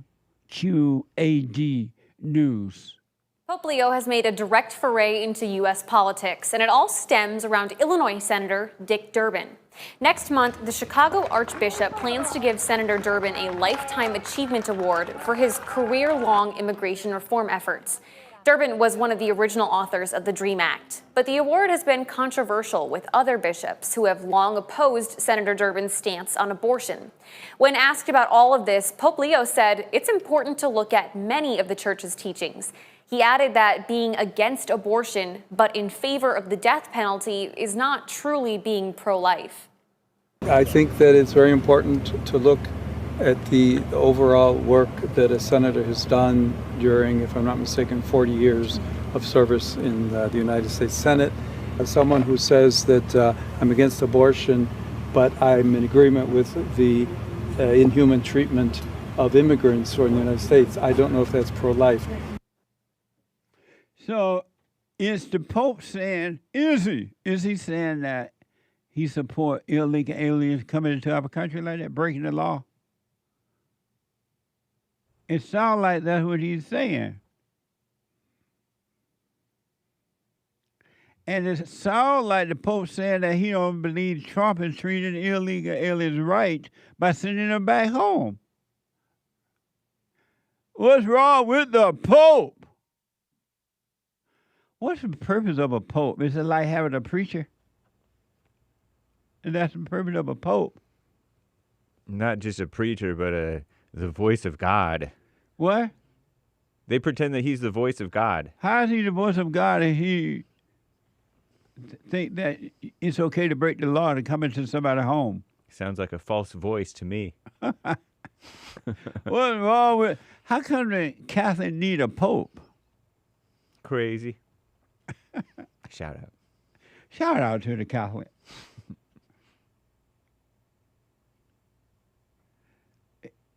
Nick said that he is a descendant of Peter. No, this man from Chicago, buddy. It's funny because he's changing the subject. Who? The Pope. He's from Chicago. He's not Peter's cousin. I heard that's what the Catholics say. The Pope is a descendant of Peter. But no, this man from Chicago. They claim Peter's the first Pope. Peter who? Peter the Rock. You could be from Chicago and be a descendant of Peter, Jesse. But Peter did not support illegal alien coming into Jerusalem. Or abortion. Tell him. Right. Or abortion. So how can he be... And Peter did support capital punishment. See? Maybe. Somebody need to tell the Pope that.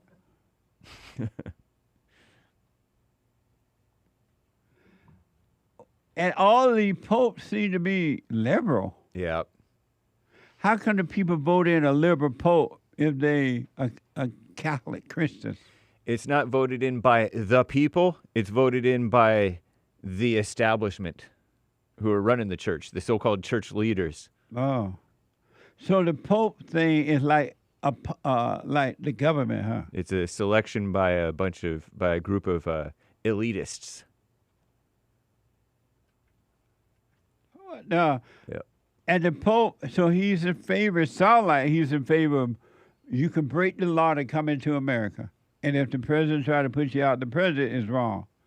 Sound like that's what he's saying, unless I'm misreading the Pope. What a mess. And the Pope also blessed some ice. You know you're out of your mind. I remember before we, down in Alabama on the plantation, before refrigerators came about that made their own ice, we had to buy blocks of ice like that the Pope was blessing. The Iceman used to come and we would buy ice, blocks of ice, and put it in the freezer on top of the refrigerator there to make the refrigerator cold. I didn't know the Pope would bless that ice before we could put it in there. I don't think this is a block of ice. This was a chunk of ice. Well, the block is a chunk. I know, but yours is like a cube. Right, to fit into a big old cube block.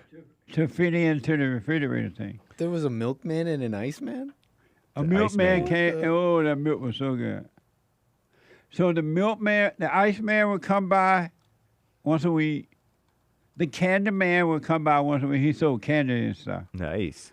And then the Milkman would come. So even though you had a cow that you could milk, well, you also we got didn't have the milkman? Milkman coming in Alabama because we had our own cows. Nice. Thank you. But the Candy Man and the Iceman came. Sweet. But anyway. Was it like this? Yeah. Or is that too old? Yeah, that's it. And we should have called the Pope over to bless that ice before it melt in the refrigerator. The Pope should be blessing Immigration and Customs Enforcement ice. The Pope needs to go sit down. True. New York Times, in his first significant address on climate change, Pope Leo spoke at a conference on fighting climate change in Italy on Wednesday, speaking for just 10 minutes in an auditorium where he shared a stage with the actor and former governor of California, Arnold Schwarzenegger. Watching from NBC News. I'm next to an action hero. He doesn't look maybe like one, like you see in the movies with the muscles and with the guns and all that stuff. No. But the reason why I call him an action hero is because as soon as he became the Pope, he ordered the Vatican to put solar panels on top of the buildings. We can go and terminate pollution. We can go and wipe it out if we all work together. I would like to add that if there is indeed an action hero with us this afternoon, it's all of you who are working together to make a difference. So the Pope believe in climate change? Evidently. How's that?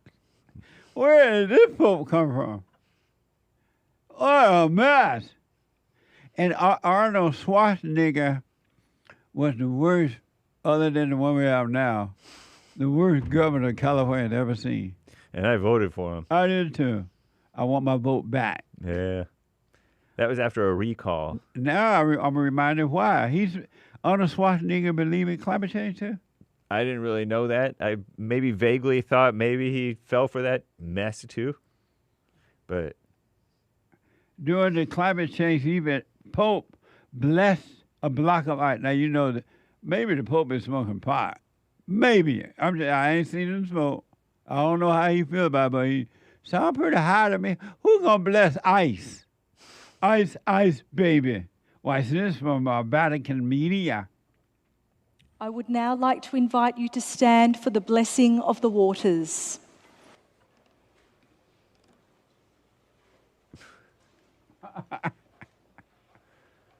What's wrong with the Pope? Lord of life, bless this water. May it awaken our hearts, cleanse our indifference, soothe our grief, and renew our hope. Through Christ our Lord. I don't get that. Explain it. How you bless ice? And does the ice know you're blessing it? He's praying for the world. But that's the ice. I know, but the world has ice in it, and we need ice in the world. It's a false religion. You know how they pretend like the global warming stuff, and that they can do something about it, and that some people are making it happen with the fossil fuels or whatever. It's a agenda propaganda thing. And he's roping in the Christians. Grandpa, tell me about the good old days. The world gone crazy. So I don't know if it's supposed to apply, but I don't know how he can have a sound mind and bless some ice and be a climate changer and then be in support of illegals coming into our country illegally and be mad at the president for deporting them. What's going on? And make excuses for abortion. The attendants wave a large blue tarp, whatever that is. Tarp? You know what a tarp is? To symbolize the urgency of environmental action. This is from the Vatican media as well. Laudato si, mi Signore, creature. We will raise hope by standing with communities most at risk. Will you join us? Will you join us? Laudato si, mi Signore, creature. Look at Arnold Schwarzenegger doing the same May thing. these voices of hope rise as one. May they echo beyond this gathering and into every corner of the earth. Amen. The Catholic is a Mexican religion, right? Yes. Oh, no wonder. 888-7753-773. Super chat. All right. Super. On pill.net, Pastor Chatelet donated 222 gold pills. It's Black Friday again, and we're approaching the Black Friday. Can we have a super party on the real Black Friday? You know, the day after Thanksgiving. Then can we do Clanker Monday for Cyber Monday? What the? Amazing. Thank you. I like it. Flying Fruit says, is it a sin to eat a lot and become very fat? Well, you use food to forget. That's the problem. If you don't use it to forget, you won't overeat. Amazing. Thank you. Thank you, Flying Fruit. And we'll have to read the rest of these later, guys. Amazing. Y'all. One more hour to go. When I come back, straight to your calls, and we're going to finish the Super Chat, but straight to your calls. One more hour to go. Back in a moment. Hate news, not the fake news, is coming right now. Back in a moment.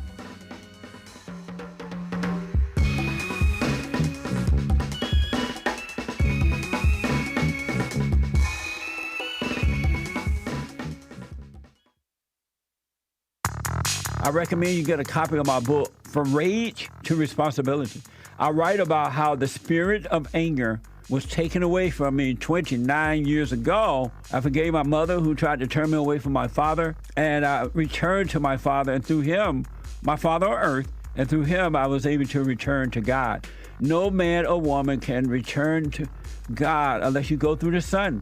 And men are sons of God. They may be weak, pathetic examples of it, but it's the spiritual order of life. God in Christ, Christ in man, man over woman, and woman over children. So get From Rage to Responsibility. I write about that. Go to my website, rebuildingtheman.com for an autographed copy, or call 800-411-BOND. And donate to my nonprofit, Bond, the Brotherhood Organization of a New Destiny. We are rebuilding the family by rebuilding the man.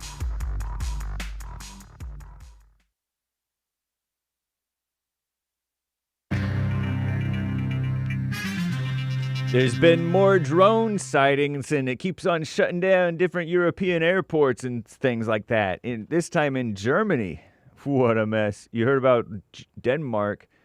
It's crazy. And Venezuela talking all tough, acting like Trump's war on drugs is a war on Venezuela. Wonder if that's true. Are they pro-drugs? And speaking of the corrupt churches, did you hear that there is the first female Archbishop of Canterbury over in England? Sarah Mullally, appointed today. A spiritual leaderess of 85 million Anglicans in the Anglican Church worldwide. What a mess. Terrible, huh? Ridiculous. And Sean Diddy Combs, he wrote a 4-page letter to a judge saying that he's really been through it and that he is born again. He's been born again. The old him died in jail, and he's been born again, reborn, a new version of him.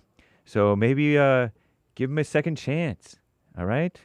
Anyway, this is the end of hour 2 of the Jesse Lee Peterson Show. It is Black Friday. Get it off your chest day.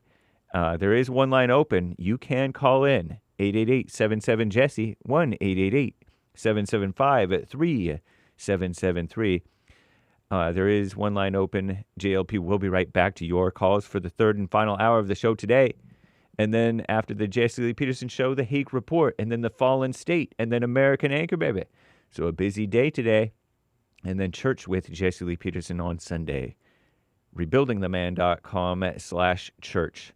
Commie Nonsense Network, CNN reports there's a huge fire, or was, down in El Segundo, California, just south of L.A. over here. I hang out over there sometimes. Crews successfully contained the blaze to a single section of this facility at a Chevron oil refinery, I guess. Massive fire broke out. The case remains unknown, the cause, We are very concerned, and there is a lot of investigative work to be done to see what happened, said El Segundo Mayor Chris Pimentel to reporters. All refinery personnel and contractors have been accounted for, no injuries, so stated Chevron in a statement. But it was massive, making major noise. It wasn't like just some burn-off. The neighbors were concerned, and understandably so. Meanwhile, in Germany, Munich airport forced to close almost 7 hours overnight after a wave of drone sightings. Whatever the sound makes, disrupted operations. A total of 17 flights grounded shortly after 10 p.m. local time, affecting nearly 3,000 passengers. And the airport reopened 5 a.m. local time. I don't get how 17 flights means 3,000 passengers. Anyway, flight arrivals and departures were deemed safe 5 a.m. after the 10 p.m. closing. Crazy, huh? Munich became the latest European airport to close after sightings of drones in the vicinity. A spate of sightings at several airports, or at least a few across Denmark and Norway, in recent weeks impacted tens of thousands of would-be passengers or real passengers. Europe been on high alert due to alleged incursions by Russian drones into NATO airspace over Poland and Romania, alleged violation of the Estonian airspace by Russian fighter jets. And speaking of fighter jets, Venezuela, down in South America or wherever, I guess, said they detected 5 U.S. fighter jets near their Caribbean coast, or Caribbean if you prefer. Their so-called defense minister, Vladimir Padrino, described the incident as a provocation by the United States that posed a threat to national security. This comes amid heightened tensions between Washington and Caracas. Well, Caracas is the capital of Venezuela. Who knew? Following the deployment of several U.S. warships to the Caribbean, which the United States insists is a mission to combat drug trafficking, Venezuela believes it's aimed at regime change. So who knows what's really going on? They've targeted at least 4 boats, America has, killing more than a dozen drug trafficker alleged. I'm James Hake. Now back to JLP, Hour 3.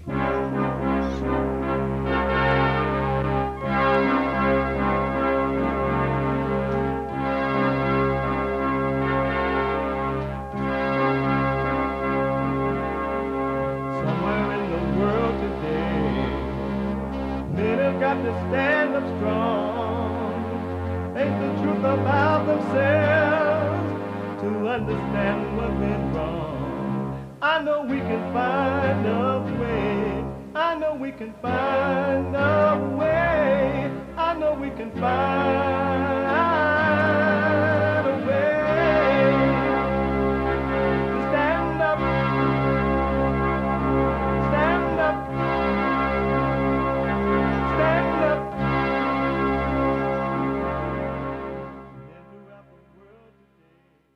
What a mess! Uniting the races with truth instead of dividing them with lies. We're also rebuilding the family by rebuilding the man. I am Jesse Lee Peterson. Welcome to the third hour already. You can get involved by calling 888-7753. 773 888-77-JESSE. Jesse, Jesse. And my biblical question, what does it mean to defend the faith? What does it mean to defend the faith? We have every way that you can watch and support the show listed on jesseleepeterson.com/show.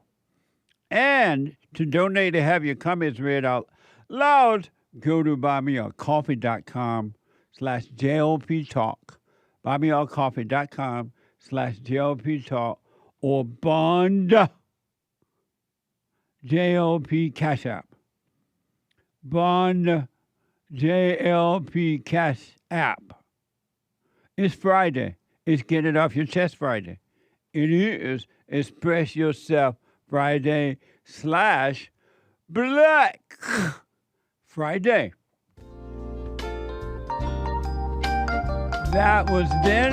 That's down in Hurstburg, Alabama. It looked like. I love the black. Now, you make disparaging remarks towards black people. Be black. I want to make sure we agree on that first. No, we disagree. Hold on. I want to ask. Well, and the things that you do, I just like I say, I want to hate you, but something won't let me. Hey, what? What's wrong with the blacks? Grandpa, tell me about the good old days. The world gone crazy. And it really had. This is hell on earth. And human beings are evil. Evil worked through and lives in and worked through human beings. I want to know, there's one soundbite, then I'm going to get to your calls here. I'm going to try to move as many calls as possible. It's Open Line Friday. But I want to know, what do y'all think about this situation? And honestly, I don't ever remember this thing happening, but my producer told me about it, and Hake said he knew about things like this growing up. And so I want to know, what do you think about this? Nick, I want to go to soundbite 03-3. 11 alive. A mother in Port County, Florida, is demanding an apology and disciplinary action after she says her 6-year-old son's teacher sang an offensive version of Happy Birthday song in class. Watch this from 11 alive. Hi, Legend. Did you have a birthday last week? Yes. Legend Whitaker just turned 6 years old. Can we sing happy birthday to you? He attends Floral Avenue Elementary in Bartow, where his class and teachers celebrated with a song. Happy birthday to you. But what happened next? Would you like the funny song now that I sing to you? Stirred up hurt feelings and anger. Happy birthday to you. You live in the zoo. You look like a monkey, and you smell like 1, 2. Give a clap, everybody. I don't like stuff like that. Legend says the song hurt his feelings. His mother, Desiree Prather, says the teacher sent her the video, and she went straight to the main office. I automatically said, that's unacceptable. And I don't think nothing's funny about it. Prather says there's a history of black people being described that way, which makes it extremely upsetting. My skin is boiling. I don't even like racism, and to know where we come from and our ancestors, And for us to be labeled like that, because when they call us monkey, they basically saying that we're ugly, we act like a monkey and all this and that. I don't like that at all. What do you think about that? What do you think about that, Anchor Baby? Jesse, I say this with no want to just to insult. Listen, black people have become so dumb. You understand? Like, truly, like, people like to say that like they're like that because they're black, but I think they've become that way. That's where I'm coming from. And so you they've become so dumb. Song? You about to sing the monkey song? Because you know, people can become so dumb when they're focused on the wrong things, I think. So what I don't understand about by the way, the answer is no. That's not offensive. That's a funny old song. I remember hearing that when I was growing up. Oh yeah. Yeah. I'm trying to really have a clear mind to see if I remember Monkey Birthday Song being given to us. I don't ever remember anything like that happening. But if the teacher thought it was wrong, why would the teacher, according to a report, why would the teacher record it and then give it to the mother? Right. That's a good question. It speaks to that. I think she didn't think it was wrong. It was just a silly song. And I had seen this on the internet. What I didn't know was, I'm glad that this full news report showed it. It looks like she sang the normal song first. And she was like, hey, let me sing you this one too. She was just playing. The teacher was playing. Otherwise, I can't imagine the teacher, if she thought it was going to get her in trouble, even if she meant it. Let's say she meant it. She wanted to hurt the little boy's feeling. Why would she videotape it and, according to the report, send it to the mother? Because she thought it was a joke. Yeah.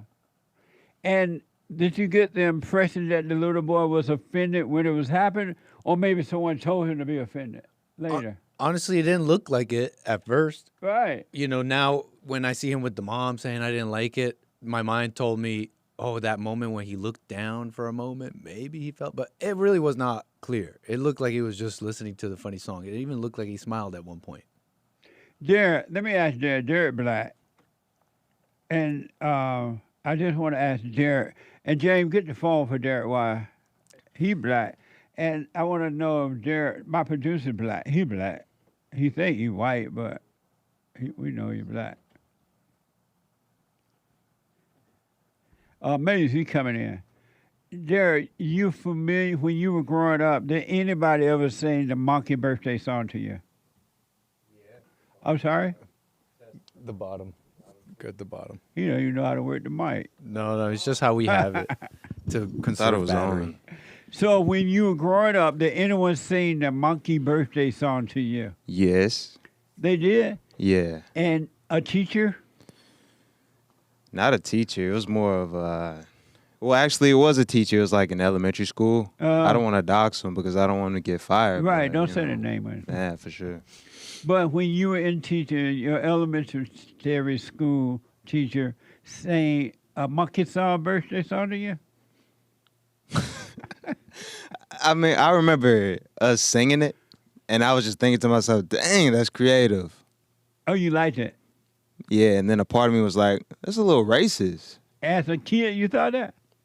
I felt it. No, you didn't. Yeah, I felt a little tension. How would you feel racism as a kid? Well, you know how calling black people monkeys is like, that's common. So when they were singing the Happy Birthday Monkey song, it wasn't to you, it was to somebody else?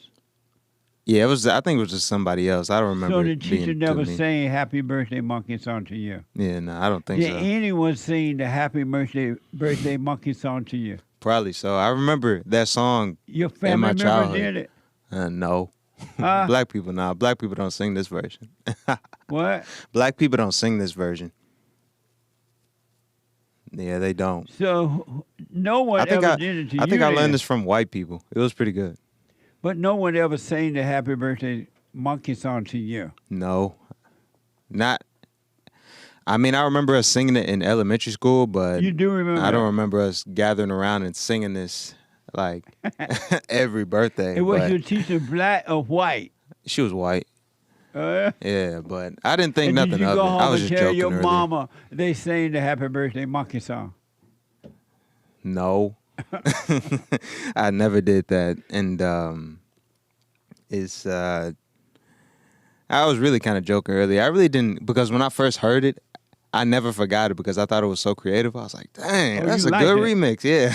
I was in there like a coon. It's a good remix. So you wasn't offended then? Yeah, I wasn't offended. I was tap dancing for the man. So Hake said it's not a racial song, it's a silly song. Yeah, it's just a silly song. Right. Yeah, but it's not meant to be. So when you were saying that earlier, you just playing around? Yeah, I was just playing around. Oh, Even though it's like I knew it could go there, but I just ignored those thoughts back when I was little because I was just kind of amused by how creative the song was. I was like, what? You look like a monkey. It smelled like one too. Ooh, that's amazing. And have you ever been offended by cotton as cotton? It's cotton? As decoration. Man, I'm not going to lie. I do feel something in my stomach where it's like, oh, man. About I feel something unsettling as far as like when I can't because tell I if know you're joking now because you were joking about the other and thing. this feeling is really because I know how other black people are gonna react. That's why you like pretending. when I heard the monkey song, I felt that tension in my stomach like, something's gonna come out of this. Like I felt that as a kid and I still feel that today. As a kid, you felt something gonna come from them singing Happy Monkey song? Yeah. But you just said you didn't feel anything. And no, because the confused more now, boys. don't I'm be sorry about confused, this. but because I'm really just trying to brush those feelings off. But the more that I think about it, the more I realize, dang, I was really just fearful of how others will react to hearing this because I knew I wouldn't overreact. But did anybody ever? Sorry. Yeah, go ahead. I was I just don't know wondering, if they're Derek. joking now or serious. I'm really lost right now. No, I think he's describing. Let me ask first. Did anybody ever tell you to be offended about black people being called monkeys or anything like that? Yeah, for sure. Yeah, someone told you that. Yeah. I learned that from You just saw it family, growing up, etc. Yeah, because we were talking earlier, and I mentioned like my family told me, hey, be aware the white man's out to get you, and things like that, and be aware when you get pulled over, be cooperative. So, yeah, that's always been kind of embedded in me. So. I was thinking that kid could have been offended even before someone told him this. The culture, just generally the culture. I've seen that in movies and parodied. You just can't say that. I don't know if anybody ever told me that, but yet I knew it. But when Derek first walked in, he said that they had sang that to him in school. Then he said, no, they didn't sing it to him, and he was offended. But now you said that they didn't sing it to you at all, and you were not offended. But it sounds like now you're saying you were offended. All right, let's just wipe all that out because there was a little bit of satire in there. But basically, I remember I learned the song when I was a kid. Right. And I remember singing the song to other students in class. I don't remember it being sung to me, but we did sing the song. And I remember feeling a little bit of tension because I knew a lot of other black people in the room, they could probably go crazy and, scream racist. Right. This is racist or something like that. So that's really the feeling that I'm thinking about right now. So when you were growing up, you were aware that there was this idea of racism? Yeah. Really? Yeah. I've never heard this growing up. Man, I only heard it when I came to California. Yeah, this was in our textbooks. We learned about this. We spent like months on MLK, Black History Month, and things like that. Yeah, this stuff's That's what deep. traumatized you. Yeah. So. And so here is Serena Williams pretending like she's affected by cotton. Yeah. Who affected by cotton? I picked cotton. You picked cotton. Remember? Yeah. Down in Alabama. Yeah. I planted the cotton and I picked the cotton. And I took it to the gym. Did you get whooped? Hoppo did.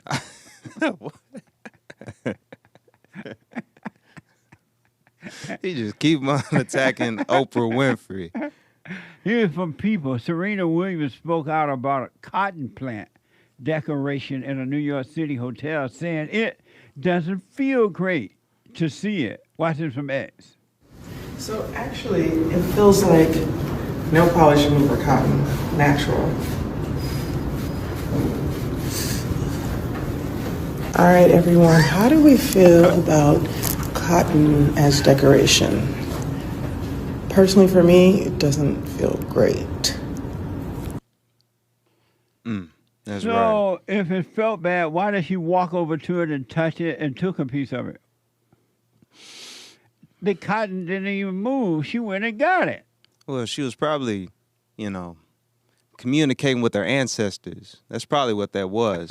The souls of her ancestors. She went over to the Touched cotton her. and got a piece off and it looked like she was rubbing her hand with it. Yeah, that's But it. she was offended by it. Yeah, that's it. I understand Understand what? how she could be offended by that. Why? Because our people were enslaved for years. He's still joking, folks. Am I? I'm just kidding. It's just funny.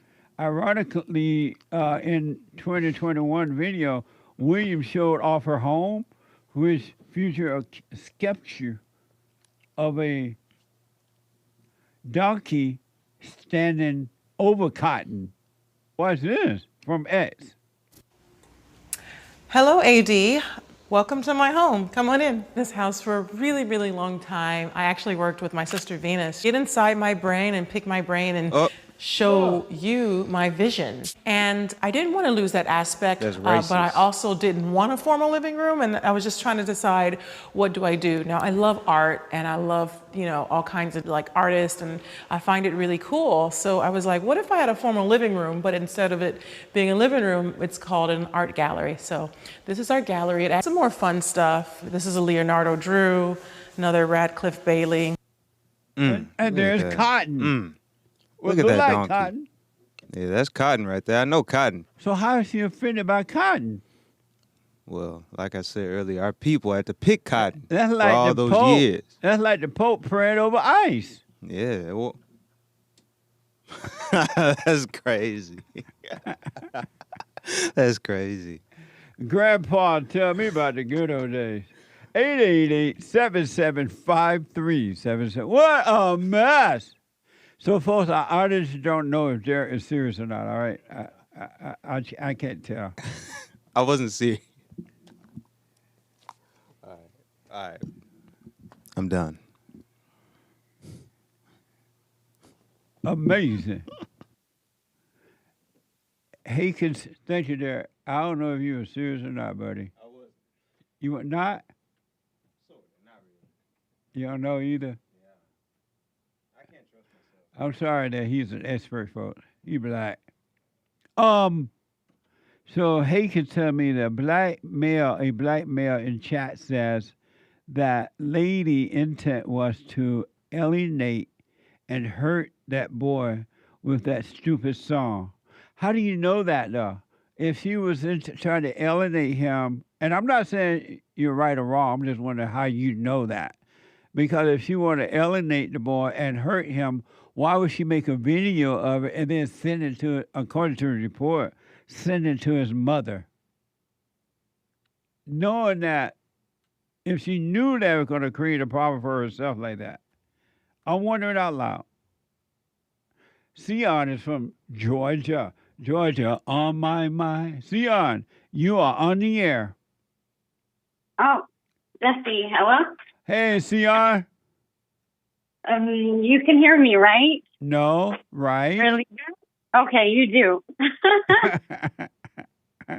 Are you on a speakerphone or something? I was on Bluetooth Oh. because I can't hold the phone. Yeah. Oh, okay, I but can't hold the right now you sound fine. You had your surgery? Yes, that's what I wanted to tell you. Okay, Also. go ahead. Yeah, I was shaking. I was nervous, and I was hearing his story of the surgery may not be a good idea, Right. But I went through it. I took your advice.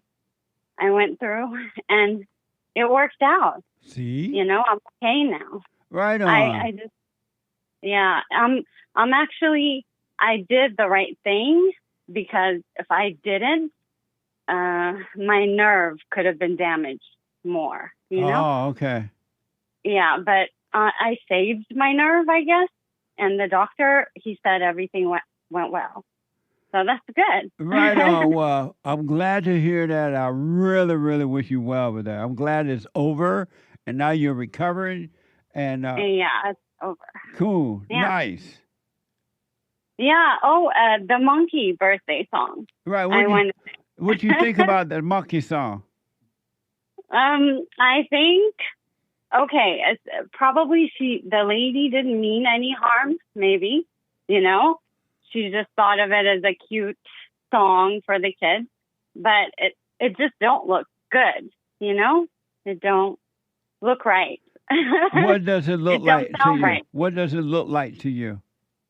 Because he's black, it's, a black person, and already they're not going to take it. The mother, she got offended over it because it's just a monkey always been like an insult of black people from Africa. You know? So when people say that black people look like monkeys, are they offended by that? Some are. Some believe that. I don't care. I mean, right. If she said that, if I was brainwashed, like, how black Americans here are brainwashed to identify with their blackness, right? I wouldn't be offended because it's just it's just a song. It's a cute song, but for someone who believes in their blackness, it's offensive. Not knowing what the teacher was thinking because you didn't talk to her, you don't know. Had the teacher thought that it was negative, it was a negative thing, do you think the teacher would have recorded it and sent it to the black mother? She probably, the white lady teacher, she didn't feel I'm sure she didn't think she would take it that way. She did in her right mind, knowing black people do get offended so easily over that kind of remark. So I don't think she did it intentionally or, in a harmful way. Yeah. So should people tiptoe around the blacks now, knowing they're so emotional and they can say and do whatever they want to other races and other people, but they can't handle anything that happens to them. Should the people tiptoe around the blacks? No, but they're going to, because it's just. But knowing that they're going to overreact, even though they do the same thing to other folks or similar things, should people tiptoe around the blacks, knowing that they're going to overreact to anything? They shouldn't. But then it's like there's some people on both sides, and the white people also have a problem. Some, they just want to be so hateful towards, black people. So there's evil white people and there's evil black people. But for some, they're just doing it to make them so upset and to make them feel little or less than, So they shouldn't tiptoe around black people like that. We should all get along. Can't we all just get along? But there's just evil, Jesse. Yeah. We do love everyone, but there's white people who hate, blacks, and then there's blacks who hate whites. It's just everybody's so hateful and evil towards one another, I think. I don't know. We could never get over that, I don't think. The world is so dark. Whose fault is it that black people are so sensitive and overreact to stuff? Who is it? The white people's fault that the blacks act that way, or is it their own fault?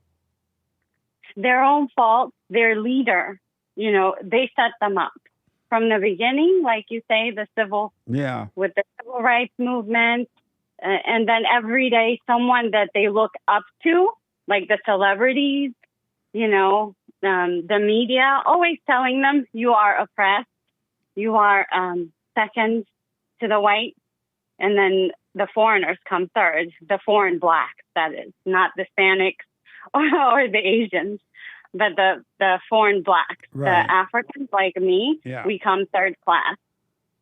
they're taught that way, you know. So their leaders set them up that way. The media, everyone, you know, the hateful whites too. There's whites that really want the black people to hate themselves and never prosper, you know. Amazing. So, what a mess, huh? Yeah. Oh my God, you caught me off guard. I was outside getting sun a little bit. Getting tan? Yeah. Getting tan in the morning. You think I think white? the morning sun is done. No, I'm caramel skin. Oh. I want to be like you. I want to be midnight black. Black like as the ace of spades. I love your color. I love you. I love everything about Jesse. Yeah. And I love you. Oh. Thank you, Sion. I'm happy, so. Thank you, and I'm glad that you're healing. You had your surgery, it went well, and that you're Yeah. healing, and I'm glad you called in and tell me that. So right on. Yes. Nice talking to you. Let me ask you something really fast because of time. I know you wanted to respond to the biblical question, what does it mean to defend the faith? You still want to respond to that? No. I just wanted to tell the screen guy a reason to, you know, he asked me for a reason. Oh, okay. I said, because he wants a valid reason to put me through to talk to you. Okay. Amazing. Highlight. Right Yeah. on. Well, from now on, this is Sion there. She doesn't need a reason. Oh, see?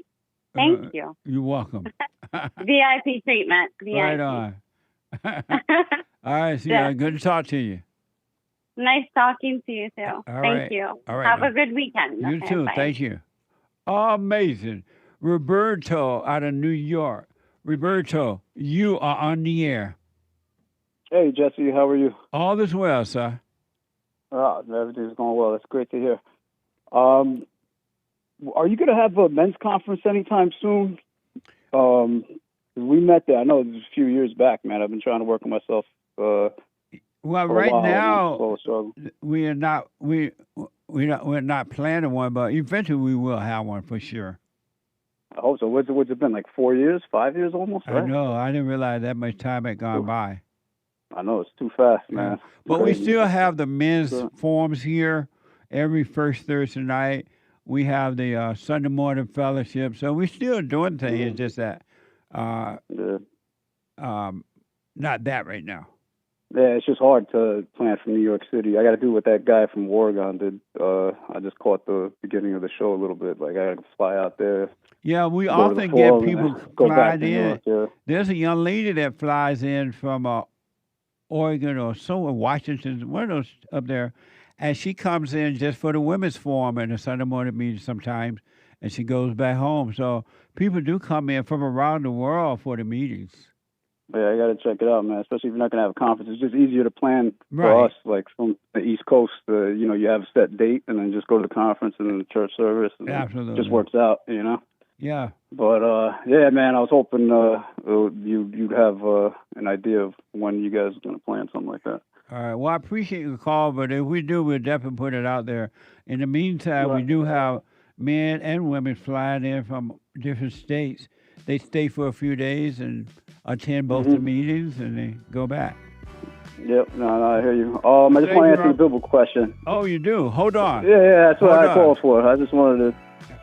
Hold on a minute. Let me take a quick break. The treasure chest is now open on D-Line and scratch off on Pules.net. Back in a moment.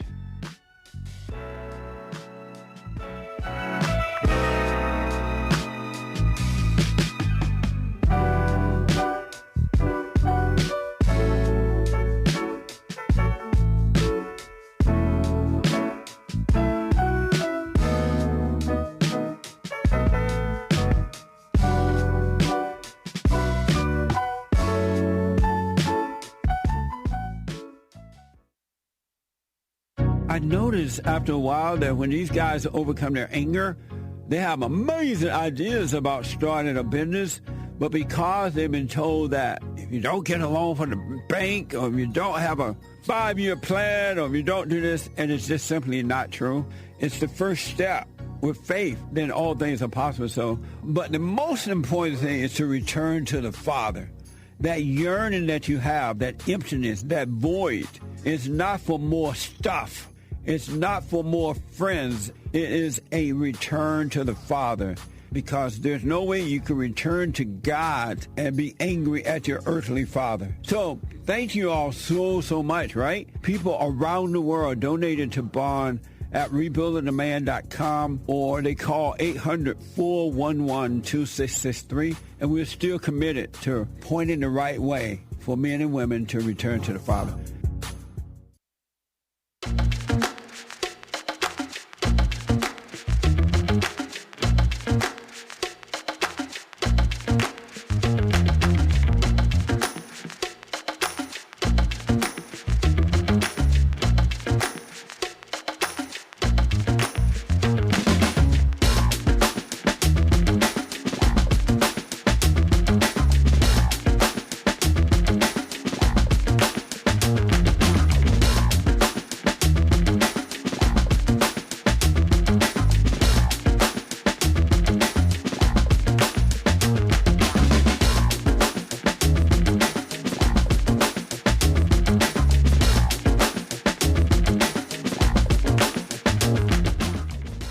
The Hake Report is coming up top of this hour. After the Hake Report from 9 to 11 a.m. Pacific time, the FallenState.tv, brand new episode at 11 a.m., the FallenState.tv. And I talked to Kim Heller, and she's an author, political commentator, and anti-apartheid advocate from South Africa. Watch this. Next time on The Fallen State. There's a genocide happening to white people in South Africa right now. There's no genocide of white people. Do you have white privilege? Absolutely. I mean, I'm writing my second book on white supremacy, stealing land, killing people, damaging their culture. Why do you mama the black? Oh, there, baby. I know you can't make it. Instead of showing them real love. It's funny. You seem to want to please the black man, and you say, I seem to want to be the white man. No, what happened here? Amazing. The Fallen State today at 11 a.m. And Kim has a book out, The Everlasting... her book is called White Power and Privilege in Democratic South Africa. It's interesting to me that there are some white people think they have white privilege. What? But anyway, you can support the Fallen State right there on the FallenState.tv on the YouTube channel, or JesseLeePeterson.locals.com. Right? Okay. And then after that, the American Anchor Baby. The American Anchor Baby, right after the Fallen State, around 12 noon, 12:15, maybe 12:30, somewhere in there. You don't want to miss He's Flying today. Get your ticket. Run, hurry. The American Anchor Baby. And then Fellowship on Sunday for all. Let me go back to Roberto. He wants to respond to the biblical question. Roberto, what does it mean to defend the faith? To defend the faith, the example you used with that Fox News thing and everything, it seemed like it's just an expression to get a thrill. But the meaning I think that you're looking for, that I came up with, that I've thought about, the only way anyone can defend their faith or any way is just by prayer, and just sit down and pray and just let it be in God's hands. And so, do you defend your faith? Yes, I defend my faith. I try to pray every day, do the silent prayer, and pray the good old Catholic God, and just leave it all on the table, I guess. Are you a Catholic? Yes. Oh, okay. Amazing. Well, I appreciate that, man, and I'll put my 2 cents in on Sunday. I appreciate it. All right, and hopefully we'll hear something soon about a conference. If not, I'll try to make it out there. If not, then I'll just have to be like Josh from Georgia and just call up and answer the questions and see if I can make it out there, you know? Yeah, Josh shows up sometimes. He was here a couple of Sundays ago. I know, that's crazy. That's why it makes me feel bad now. Because last time I met you was in the conference, so I'm like, man, I got to get out there, man. But I'm only in New York City, so it's just a pain between work and everything. So right on. That's all, man. Well, I hope you can make it. Thank you, buddy. All right, man. I appreciate it, Jesse, man. Enjoy the weekend. All right, you too now. Thank you. Thank you. All right. 888-7753. Nathan is the first-time caller out of North Carolina. Nathan, you are on the air. Amazing. How you doing, Jesse? All is well, Nathan. Awesome. Well, I just wanted to tell you that it does work, the forgiveness thing. So, long story short, about 6 months ago, after listening to your show, I discovered you on your mom's house, the podcast. Yes. It's kind of crazy. I went there searching for just some comedy, and I left thinking like, oh my God, this guy has kind of the solution. So I went and I forgave my mother, which was obviously kind of difficult at times, like it seems to be for everybody. But why was it difficult for you? She was resistant to it, so it wasn't like hard for me because I wanted to forgive her. I felt it was super necessary, but yeah. She didn't think she had done much wrong, obviously at first. And what's interesting is after that, I start forgiving other people in my life, and all of a sudden, I was able to quit smoking pot, which I had been doing for about 20 years every day, and it just sort of just left me one day. Like I don't know how to even describe it. So I knew that next I had to forgive my father and kind of return to him. Yes.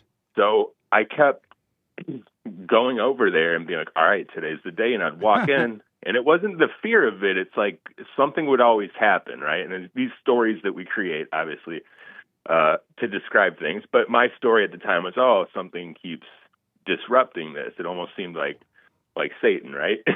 So,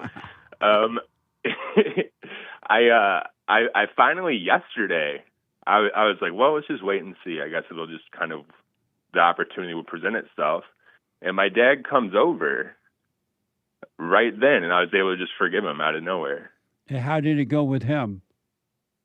It was the easiest thing. Yeah. You would have been. Yeah. He was like, oh, it's fine. You don't have to forgive me for anything. You were hard-headed, and I felt like I had to do that for you. And I was like, well, I at least forgive you, or at least I'm sorry for resenting you also.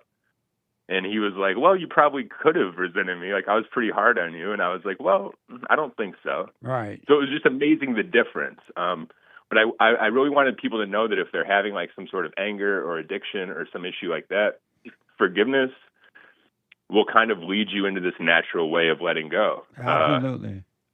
It was incredibly fascinating. So, and then honestly, I think that sort of answers the biblical question too. How do you defend the faith? Let me ask you this before you answer that. Let me ask you this. Before you heard me say that forgiveness is the way to go, did you know or did you ever think, you know what, I need to forgive my mother? Had that ever crossed your mind that you need to forgive her? Or did you know you needed to forgive her?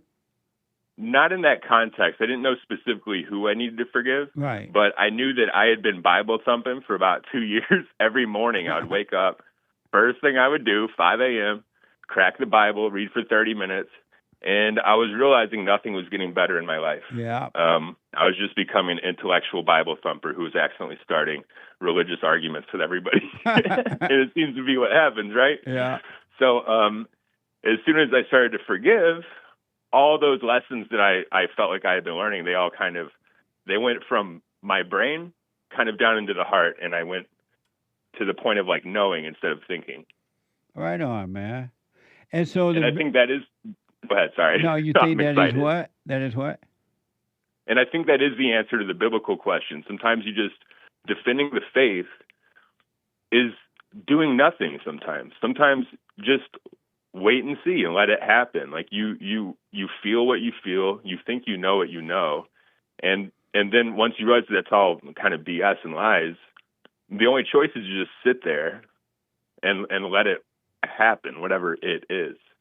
Just quit creating stories, quit creating ways of explaining and rationalizing, and just wait and see. Amazing. Well, I appreciate you responding to the biblical question. Are you doing, and I'll put my 2 cents in on Sunday, are you doing the silent prayer yet? Yeah, and not every day, not morning and night, but every time I do it, it's like my mother's nature starts soaking through. I start crying. So I don't know. I don't know what that is, but I think it's just releasing something. Maybe I don't You know. say every time you do it, what happens? I start crying on accident, like a beta. It's just like tears well up, and it feels like this whole like something being lifted off of my shoulders. And just like it's not euphoria, it's the lack of hell more so. Right on. It's not joy, it's just not misery. Knowing that, that why kind don't of you silence. do it? Knowing that, why don't you practice being present all the time? Well, I just don't feel bad anymore. I know it sounds weird. So you need to feel bad before you practice being present? Apparently, maybe there's something in me that's not, not fully there. No. But like, what the? All right. And then the energy I have is from quitting smoking pot. I mean, I don't think that people understand how it's really screwing them up. I was an artist, and I used to smoke pot, and I would hear, this sounds crazy, but I would hear voices telling me what to draw and how to do things. It was like a loud whisper in my ear almost. And as soon as I quit smoking, that went away. So I don't know if it's some sort of like schizophrenia or something that it was causing, but I truly think that is like, it's amplifying whatever battle of good and evil is happening inside of you. Well, I recommend do what you want, but I recommend you practice doing the silent prayer, and then during the day, you practice being present rather, so the light can reveal to you what's going on and take it away from you. Yes, sir. Right on, Nathan. Thank you, man. Stay with it, stay with it, stay with it. All right. I love you, Jesse. Love you too, and stay with it. All right, man. All right, buddy. Take care now. Bye. Bye. All right. Amazing. Let me go to Christina out of New Mexico. Christina, you are on the air. Good morning, Jesse. Hey, Hope you're doing Christine. well. All is well. Thank you. Wonderful. I was trying to give a big thank you to you and Hake, actually. A few weeks ago, or some time ago, you were discussing a subject about a woman who was being stalked. She was a singer. And I had called, I guess, to talk about, like, my experience with it. And then Hake asked a really good question about why does that always happen to me? And so I'm glad he told me that, because it helped me to look more inward on a lot of things.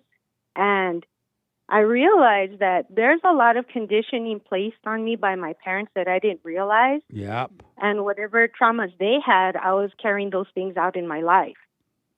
And so as I was looking into the why all this was happening, I realized, like, man, like, all these things are dead.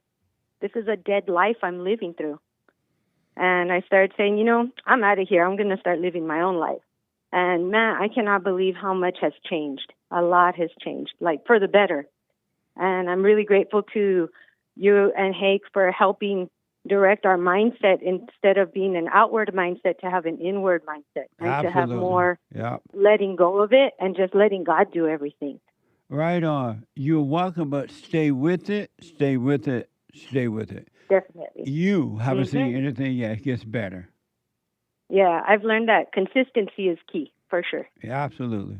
Amazing. Well, cool. You're welcome, and stay with it. All right? Definitely. I hope you both have a very good weekend, and thank you to the JLP crew for putting everything together to help all of us. Right on. Thank you for helping us to help others. Thank you. Yes, sir. All right. Bye-bye. Bye now. Amazing. ANITA is a first-time caller out of California. ANITA, you are on the air. Good morning, Jesse. Hey, ANITA. How are you, Jesse? All is well. It's a pleasure talking to you. on the phone. Are you your first time caller? Yes. Will you say First there? time I call. Oh, okay. Amazing. Go ahead. I Oh, wanted this is to Anita from the fellowship. Yes, this is Anita. The from watermelon lady. The watermelon lady. What the? Oh, it's a blessing talking to you on the phone. You sound different on the phone. I do? Yeah, I can hear you. Yeah, for a second, Derek did not recognize me either. Yeah, but in the meeting, I can't hardly hear you when you speak, but now I hear you loud and clear. Oh yes. I don't know. In my head, I sound loud in my head, and then everyone outside is like, "Oh, speak up!" So I'm glad the phone amplifies that. Yeah, absolutely. Well, I want to say thank you so much, the fellowship and the women's fellowship and Bond and the JLP show. Such a blessing, such a guide. Right on. Thank you. You're welcome, and stay with it, stay with it, stay with it. Thank you. And I wanted to answer the biblical question. What does it mean to defend the faith?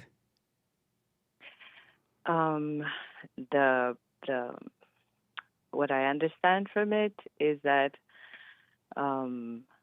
mainly Christians, when the faith is either sounds like someone is challenging what they're saying, or someone just goes on a Bible thumping episode, and then someone questions something. Like, for example, you always ask, or you always emphasize how Jesus is not God. Now, Christians, as a Christian for the longest part of my life, I was told too, Jesus is God. Worship Jesus. Jesus is God. And that's what we did. All the songs in church are about worshiping Jesus because he's God.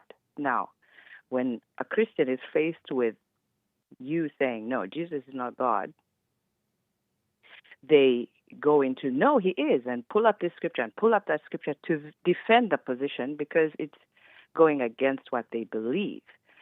So my understanding of defending is like arguing for what someone believes to be true. So the faith is that they believe, for example, something that has been taught in the church, and they're going out there to say, no, you're wrong. And you're like, no, it's not true. And they're going like, no, it is true. So that is because they've been convinced, and you are then diminishing what someone, quote unquote, believes. So defending the faith is really just arguing for what someone believes about what they believe, if I may put it that way. That's amazing. What Yeah. What now, for sure. Wow. I think I realized that over time, and it is funny and cool, my addiction has been Jesse Lee Peterson-ified, or Jessified, I could say. Like, I also say, what the these days as well. Amazing. Wow. Well, I definitely appreciate your responding to your response to the biblical prayer, but stay with it, stay with it. Don't ever stop practice being present. Thank you. I will do that. I also wanted to comment on the monkey song. Yeah, real fast because of time. Yes. So you know how you have, the teaching or being taught by what you the kingdom within and what you talk about has become like a mirror to look at how one is responding. And I have been in a situation where I thought I was being offended, but now that I know it's just the devil reacting that way, where somebody, I was visiting my sister, she lives in the Netherlands, and while we were riding, a child in the bus, there was fog on the window, and while we were interacting, at some point he turned around on the glass and he drew what looked like a monkey. Now, I didn't talk. I didn't talk to him, but because the interaction had been a little tense, of course the thoughts already go ahead and go like, "Oh, he's referring to you that way. And although it was not really offensive to me, because you're already angry as a person, or you already have the spirit of anger, naturally you can't help it. You're going to react that way, I think I'm curious to know from Nick, for example, whether the monkey song was sang to him or to anyone else that wasn't black in the school. Well, it probably they sang it to Hake. I'm sure. They sang it to Hake. Then no, I think I'm maybe. Playing. Did it Hake? Hake said yes, it did to him. To you, Nick? Yeah. Yeah, it was sung to me. Yeah, they both of them heard it. Yeah. What? All kids like monkeys and kind of want to be monkeys. It's playful, it's silly. Even the monkey was singing, dum de dum de dum, do the monkey. We used to do the monkey dance. Yep. I got to run, Anita. Thank you so much. Yes. Thank you. All right, stay with it. Thank you so much, Jesse. It's a pleasure talking to you, and have a wonderful morning. You too. Thank you.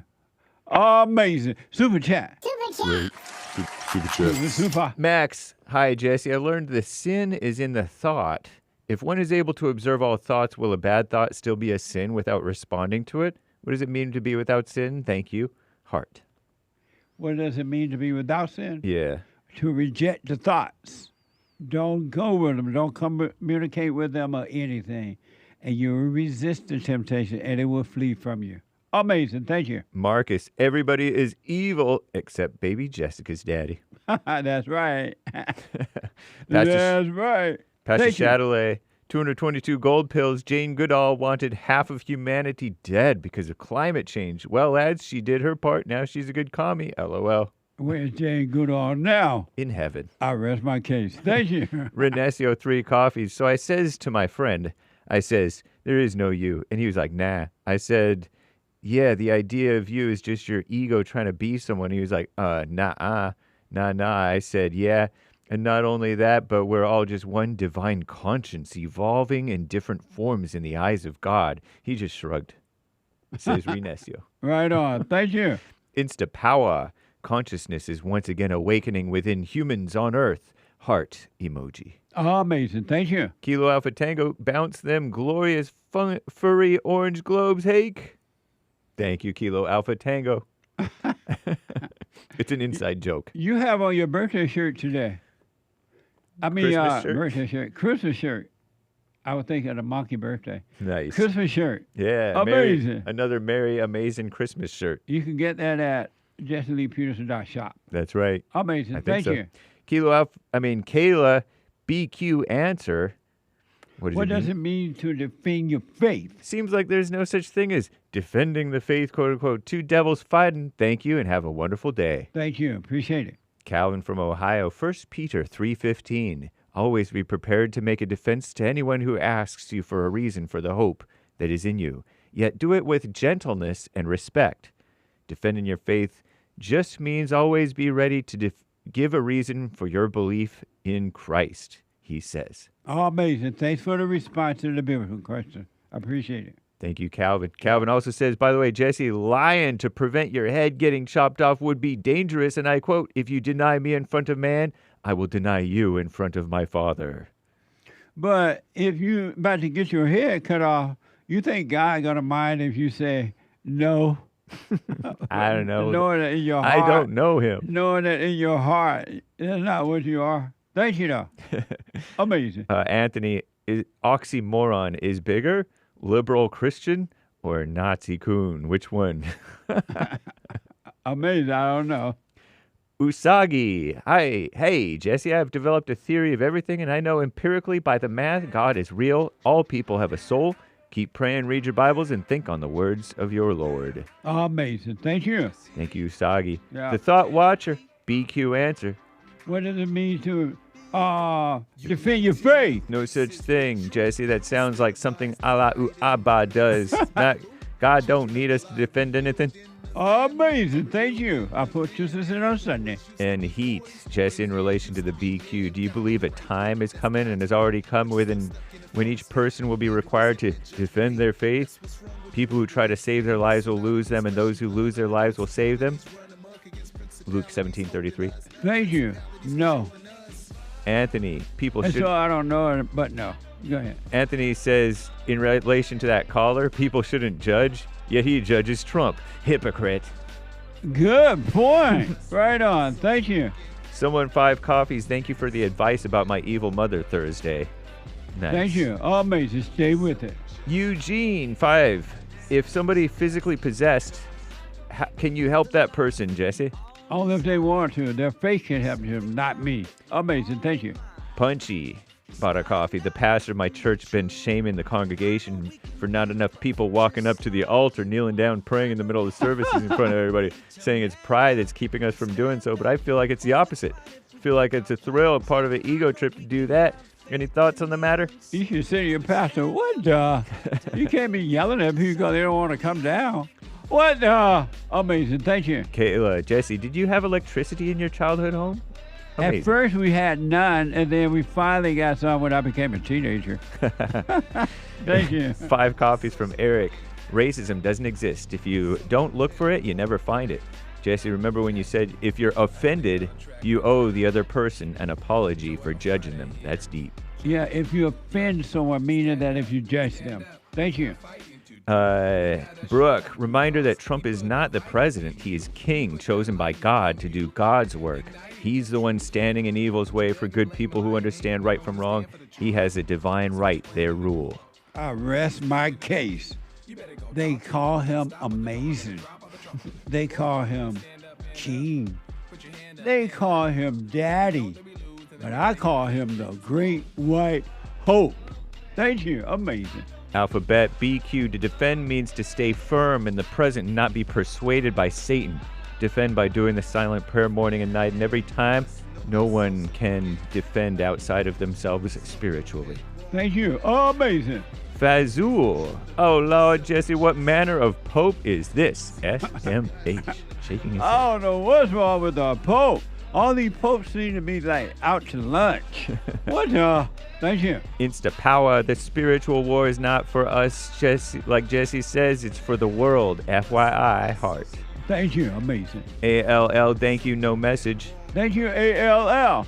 The Nate standard. Seth, call your friends. Sounds like an inside message. Thank you. And shout out to the D-Live crew. That's all we have time for now. We'll have to read the rest next week, guys. Thank you all. Oh, amazing. I appreciate it. I tried to get them all in. But time won't permit it. But thank you. See you on Sunday. The Hake Report is coming up now. And then a brand new episode of The Flawless State. And after that, the American Anchor Baby. Stay with us. Stay with us. Forgive. And God will forgive you. Bye.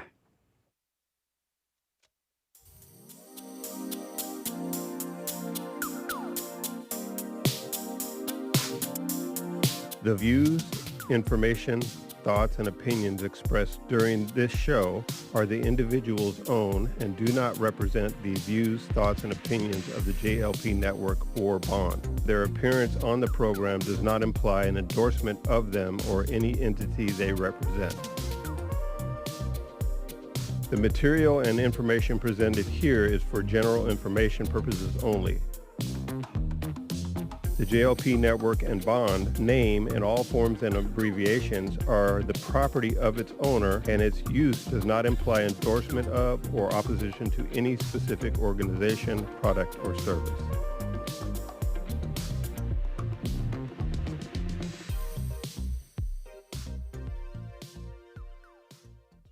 Check out Punchy's Coffee. I have my own coffee now. Punchy Coffee is good. Every bag is roasted to order. Freshest flavor. Top quality. Specialty grade beans. Good. Every dime goes back to Bond, my nonprofit. And we are rebuilding the family by rebuilding the man. So when you're drinking coffee and enjoying it, just know you're helping somebody. Amazing coffee. Punchy has his own coffee now. What the? And it's so good.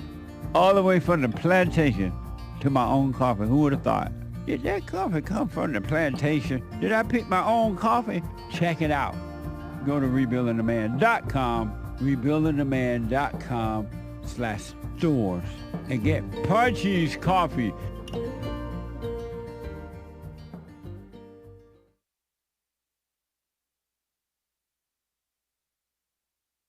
is burning.